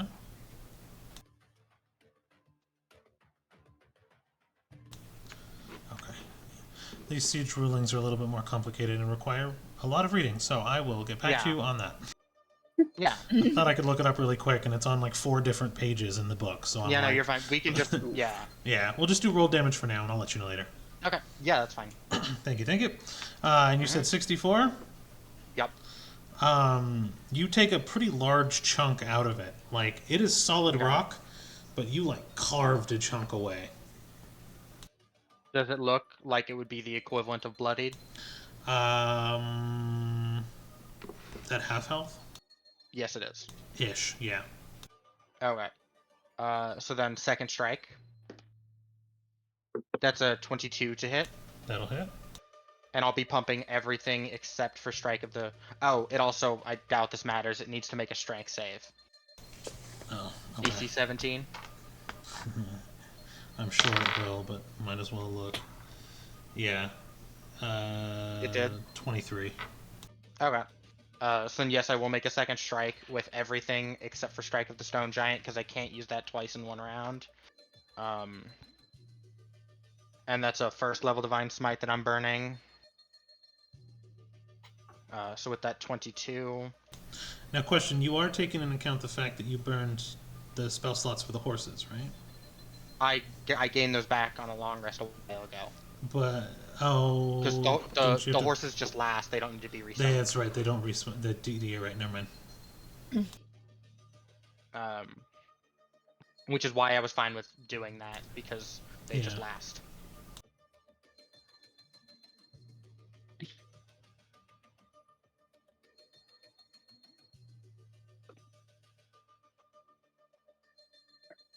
That's 72 points of damage. Okay.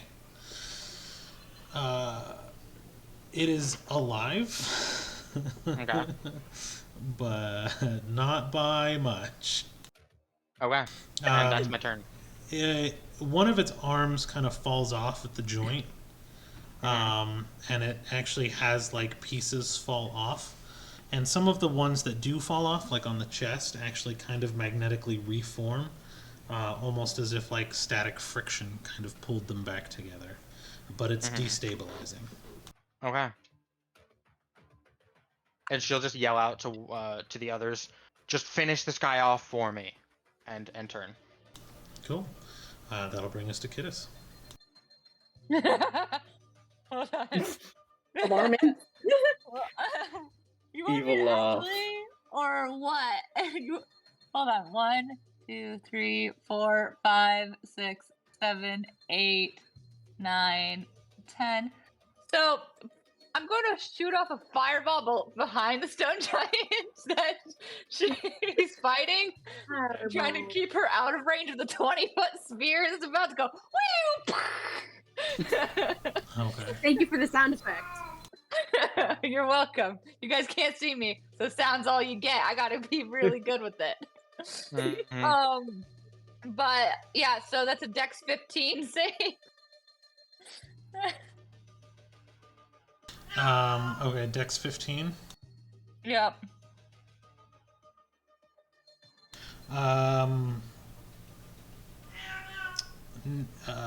Wow. I rolled a 0. So that's 8d6 of damage. 29 damage. Now I need a Dex save from Leah. Oh my goodness. I love how Kittis heard Leah go, "Hey, finish him off," and she's like, "I'm going Fight him down." off. 22. Okay.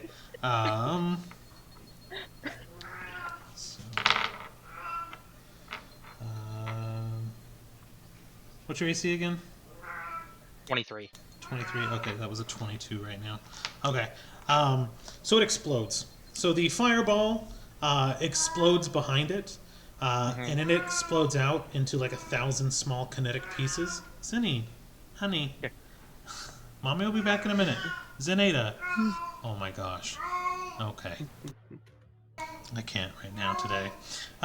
So the golem explodes, and because of the fireball damage, and it just pops, and 1,000 tiny rocks come hurling, and you somehow manage to like slip in between them perfectly. Love it. And then I teleport over here. You get And that's my turn. out of there. The rocks that remain on the ground actually seem to be electrically charged.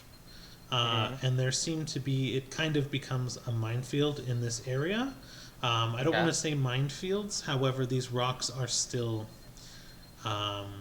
they're still active. They're not alive, but the field here would be difficult terrain, because the rocks would, if you made contact with them, stick to you and weigh down your movement.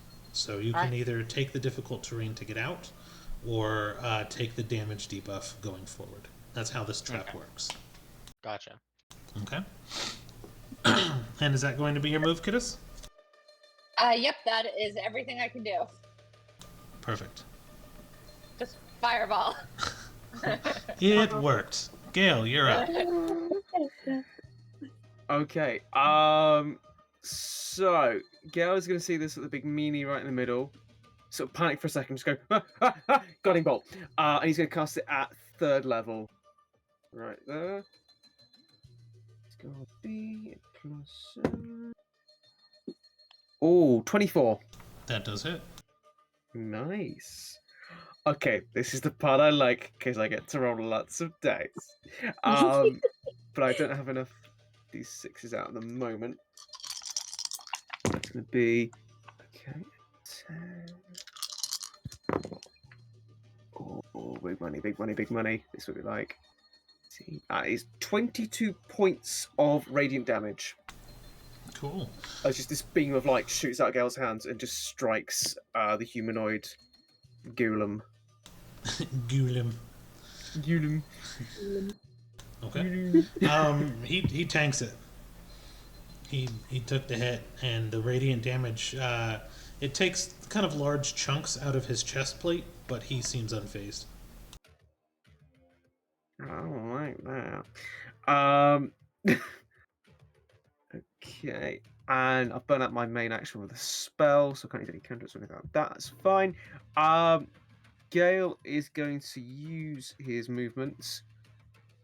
He's going to go to. He's sort of moves about here, so he's closer in range, sort of between the two. So he can fire off attacks at some point. And that's going to be his turn. Okay. So that'll bring Slow Golem. All right. Slow Golem. Let's. That's me. Lola. Slow Golem. And Slowly. Slowly. that's a full charge. And I just did the acrobatics check. So here's what happens.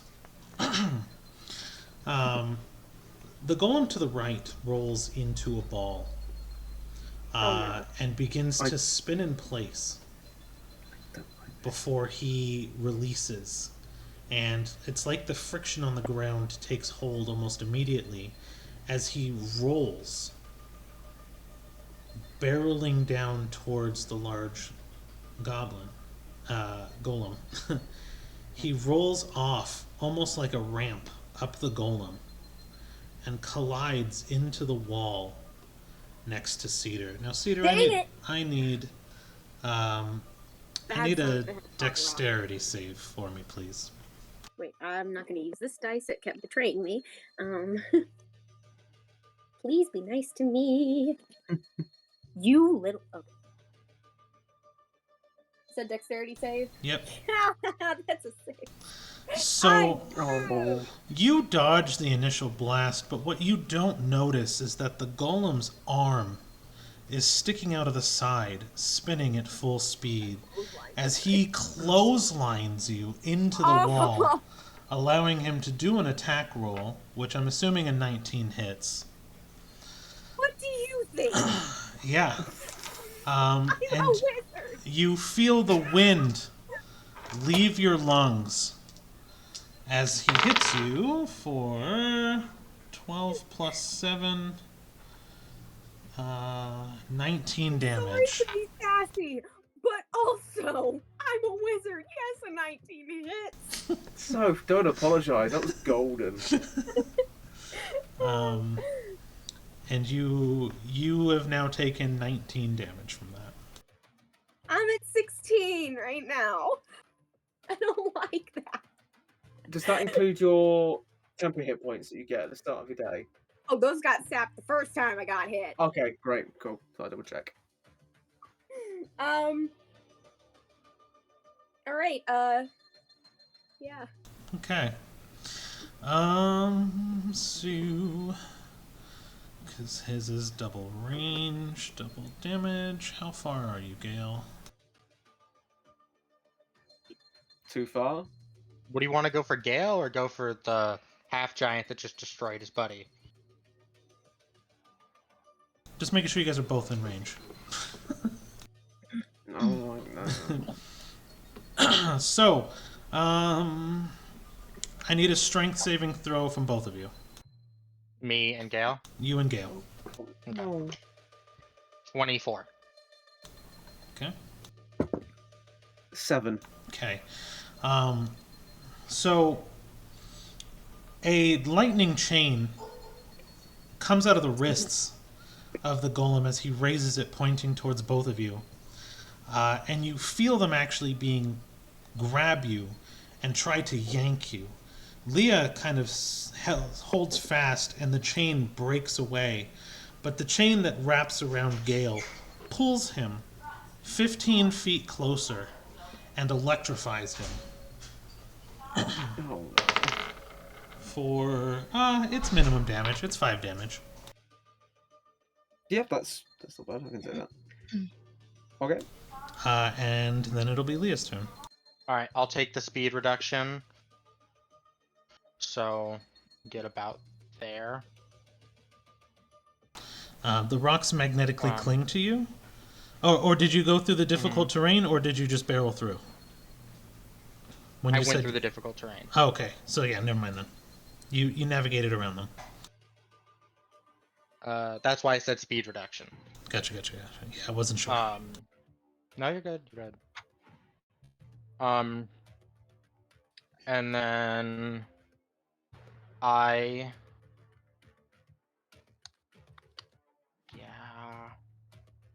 action dash to get right up in front of him.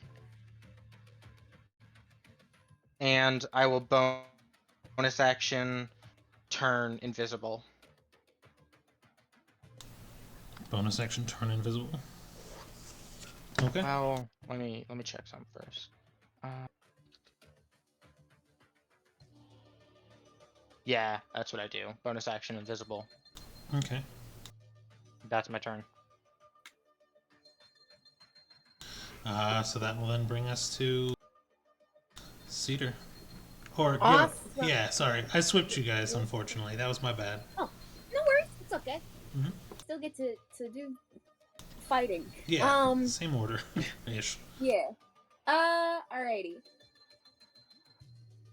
So this one in front of me right here.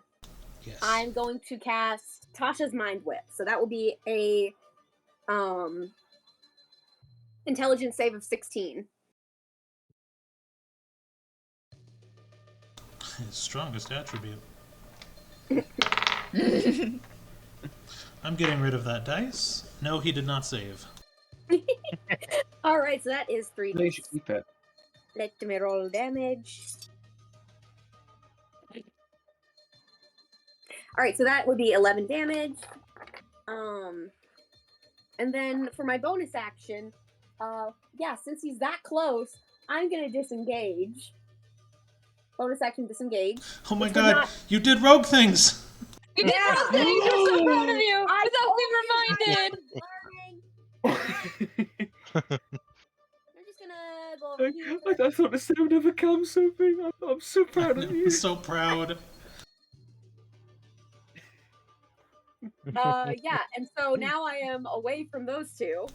Nice. And you moved away from your opponent. You're not attacking them head on. I told y'all I am learning. It's a learning process. I made progress today, okay? You did, and I'm proud. Thank you. Alright. Is that your turn then, I believe? Yes, that is my turn. Alright, Kidus, you're up. Alright. Fireball! That's a big dude. So that is another dex save of 15. And I'm aiming it like up at his head, like right above his head to go boom down on him. He did not save because I stupidly rolled the wrong dice again. I'm grabbing my red dice. No, I think you meant the right dice. 8d6. Go ahead. 25 damage. Okay. He takes it.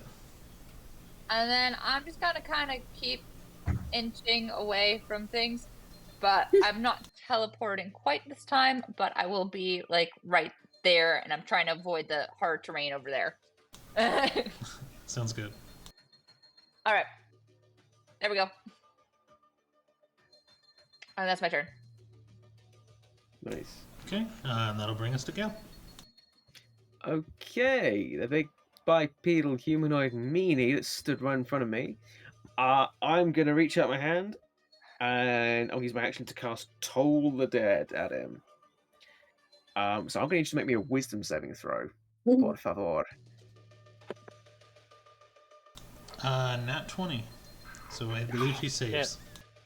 Yeah. I cast Silvery Barbs. Fair.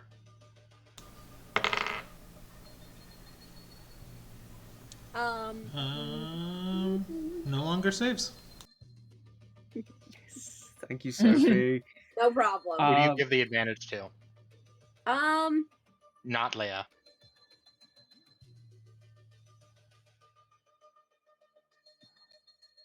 Kidus, because she's at lower health at this moment in time, so we give her extra skitter around capabilities. Thanks. Smart move. I like that. I know And this also, I guy can't get healed, has. apparently. Yeah, well. We don't know that, and I don't want to figure that out today. So because I know for a fact that this guy has taken damage, my Toll the Dead die get converted to D12s, and because I'm above level 5, it's 2D12s of damage, which is a 9, and that was a cock roll. That is going to be 15 points of necrotic damage. Nice. On the meanie. Nice. All right.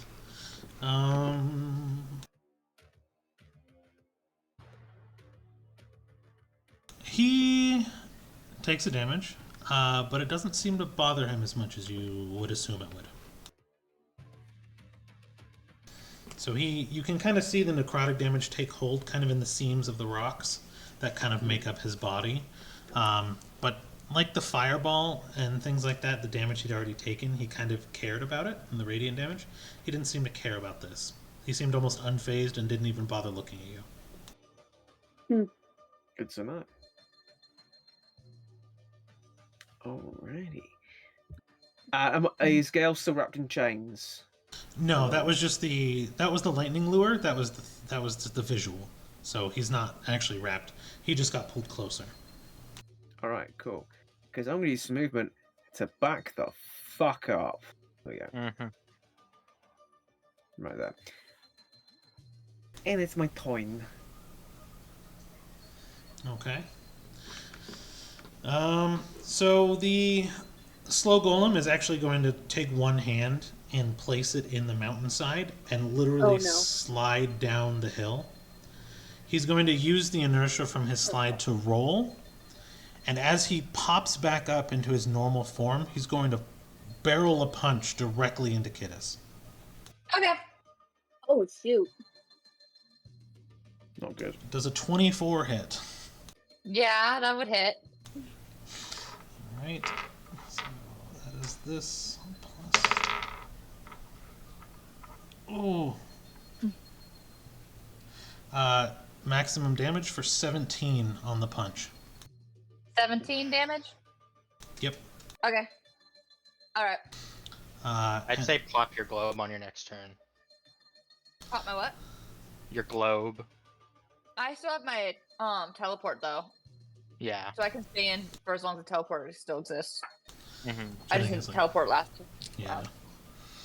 But anyway. Okay. Then giant golem man. Let's see. So those are the only two. So you're invisible still, Leah. Yes. Okay. Can I get a dex save from both Kittis and Gale? Or excuse me, Gale and Cedar. Okay. Let's see that. Yeah. You said dex save? Dex save for Gale and Cedar. Kittis, you're safe. Yay! Natural 20! Hell yeah. 22. Okay. Fuck yeah. So having seen this move before, you guys reflexively both brace yourselves to the ground to kind of ground yourselves out.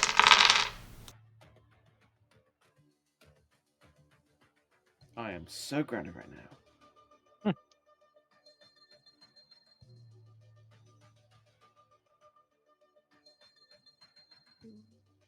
So half of 28 is 14 damage for each of you.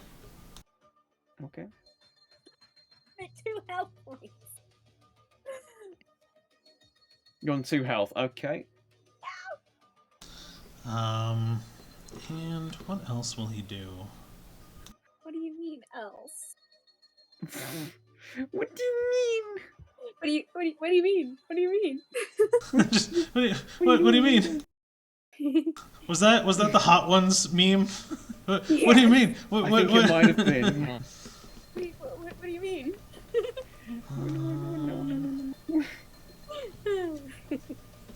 Actually, I think he'll do it. He kneels down for a moment, and the rocks on his back actually fall off, and dozens of lightning bolts hit the ground all across the battlefield. Dude. and the ground heals itself almost immediately. And I want a perception check from all of you. Perception. Okay. That'll be a 12. That'll be a dirty 20. Dirty 20 for me.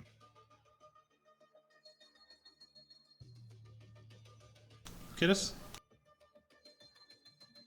Sorry, my parents came home. What's up? Perception. Perception check? Okay. Sorry, my parents popped home. 9. Okay. So, I do have a hard stop point because I have somewhere to be at 2, but we're going to play up until that point. Okay. I'd hate to do it, but if we do have to finish combat after, we will. Yeah. But, yeah, I told you guys a little bit I had a shorter day, but no worries. I just wanted to let you guys know Yeah, no worries. my time is coming up. Yeah, How no much problem. longer have we got, just in terms of like time zone difference? 14 minutes. 14 minutes. All right, cool. go. Cedar, you're up. Okay. Let's go. Okay, I'm gonna try Witch Bolt again at 2nd level. Please work. Are you close enough for Witch Bolt? Yeah. Okay.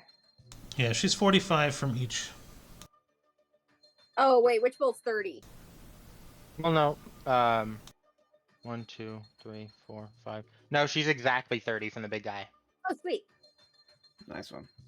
No, hold on. So it's 5, 10, 15, 20, 25, 30, 35, 40, 45. She's 50 from the big one. Not if you go diagonally, which she could fly upward, get over the little mound in the middle. Well, yeah, she didn't declare movement. I declare Yeah. movement. Okay. Are you gonna get in range? Yes. You said over the rock mound, so like Yeah. that pointy one. Technically, you could Yeah. just fly upward. Yeah, just gonna fly up. Here, Oh, I'll do whoa. this. I'll do this so it's What a little happened? just so it's a little easier to see the squares. Okay, Mm. thank you. I think The that's. world shifted. Oh yeah. Okay, so I get there and I cast. That was 18 hit. Okay. 18 to hit. Yeah. Okay. 18 does not hit. Come on. Okay. Also, I need a dex. What?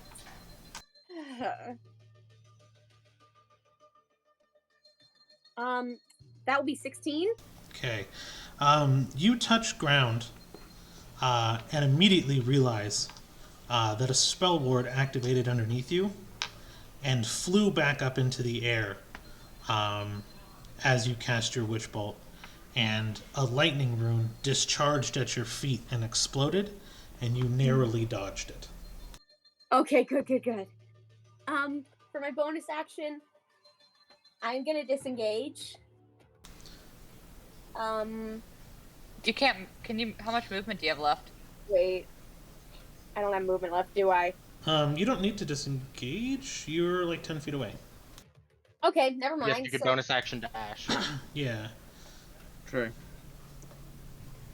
If you can get a bit closer to Gale, I could always pop some healing on his next turn. Yeah, I'm gonna bonus action dash and come back over here. Okay. I just had to bring in a new Leah. Sorry, the original one got kind of messed up.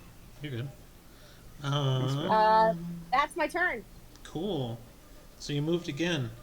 Roll a perception. It's a nat 1 on perception, so that would be 4. Cool. Roll a dex save. Yes, 10, 14. Okay. So you see Cedar dodge the lightning rune, cast the witch bolt, realize that she's probably in some heat because she's got really low health. She's very tired. So she runs across the ground to kind of disengage. Sees a spell activate at her feet. And as she tries to dodge it again for a second time, it catches her, sending a taser bolt of 50,000 volts through her body as she falls to the ground unconscious. Yeah, that'll drop me. No. You said Oh, you brought had, me to 0. you said you had 2 life left, right? Yeah. Okay. Yes. I didn't bother rolling. Yeah. Yeah, that's what I thought. Okay. But she, in her inertia, slides to the ground right in front of Gale, we'll say. Just boom. Perfect.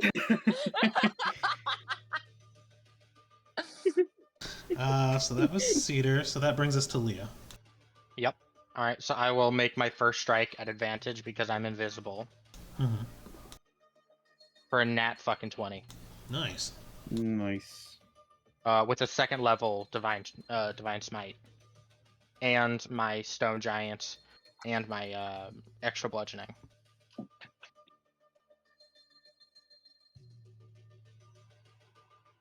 And this one is not like a But it is stationary. doubled because of the nat 20. So. It is, yeah. It's. I'm just letting Yeah. you know it's not the siege Right. this time. Okay. Yes, yeah.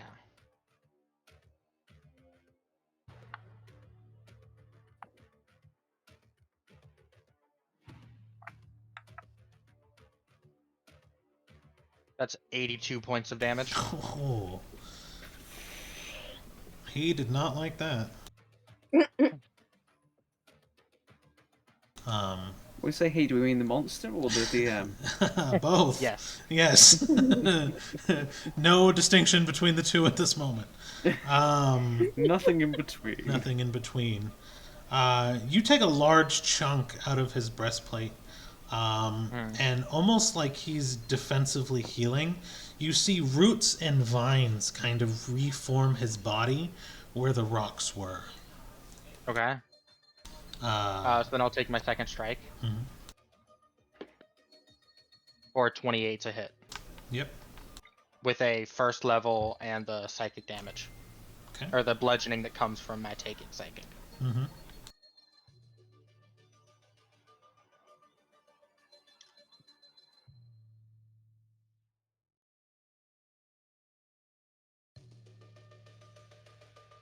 That's 41 points of damage. Okay. And that's me. All right. Well, we might be able to complete the round. So let's see. He's still standing. Pieces of rock are kind of falling to the ground at your feet, but he's still on his feet. Kittis, you're up. Fireball at the big guy. Fireball the big guy? Yep. Okay. What do I need to do again? Anything? Dex save 15. 15. Okay. Let's see how agile he is now that he did actually save. Base roll. So he takes half damage, right? Mm-hmm. Mm-hmm. All right. So half of 23. 10. Yep. Huh? 10? 10. 23? Half of No, this that's 10. What is sorry, it? It's 11. 11. Yeah, I was going to 11. say, I'm like, what? No, it's 11. Okay. Yep, cool. And then we're gonna do this thing called teleport. And I'm gonna actually teleport right here. I can so see Kittis just shouting that That's mid not battle. a flanking position, if that's what you're going for. Oh yeah, that's what I'm going for. But I don't want to get behind him, like You- underneath him. You have to go to the other side of him, opposite of Leah, for flanking to work. Okay. So I guess teleport. Let's see. Hold on. 1, 2, 3, 4, 5. So teleport here, and then movement to go here. I guess. Okay. Does that work? That's fine. Okay. That's the end of my turn. All right. And so then it brings us to Gale. Okay.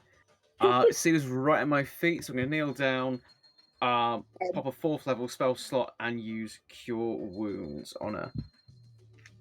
That's going to be 48. Oh, okay. An 8, a 6, that's 14, plus 18, plus another d8. 22 plus 6 is 28 points of healing for Cedar. Thank That should you be more so than much. plus 6.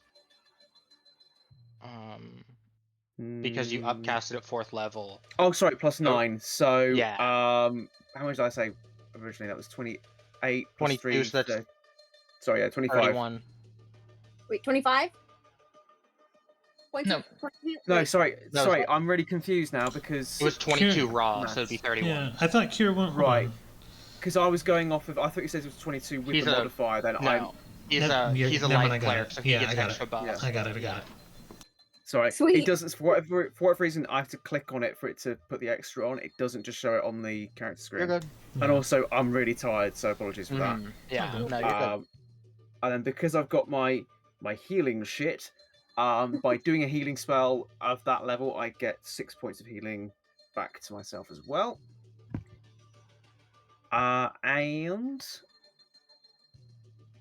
I think I'm going to use some of my movement to just jump this way. And as I get C drop, I'm going to say, right, patience, you're okay. Okay. Call back. Cool. Wow. Okay, so that was a lot of electricity. I'm up. I'm okay. Ha. Thank you. You're all right. I'm okay. A little fried, but okay. And that's my go. Let you go. Okay. So that'll bring us to the top of the round. I have 4 minutes. I can do my move in 4 minutes. Oh no. Let's kill Leah. Golem charge. That's a 24. So he goes into a ball, he rolls, and does a full rolling charge with his movement directly at Leah. Oh, hold on. I'm flanking now, so give me 1 second. Okay. Nope. No. No natural 20. It's okay. But still, he punches you in the back at full force. He connected with a 24. And so that will be you. 5 plus 5 plus 7 for 17 damage straight to the back. Okay. And as you kind of catch, you realize you just get hit in the back. The golem is standing directly above you and takes 3 strikes. He basically takes a left-handed strike right at the side of your left knee, trying to pin you to the ground, but just more of a punch. He does the same thing to your right leg, and then barrels his head directly into your skull with a 3-attack flurry. Ow. Let's roll the good dice. Get rid of the green ones. There we go. That's my 7. Whoa. Oh, I have advantage. Oh, yeah. So, 26, 24, and nat 20. So 26, 24, nat 20. And so you just took how much again from the first golem? 17. 17? Okay. So, first strike is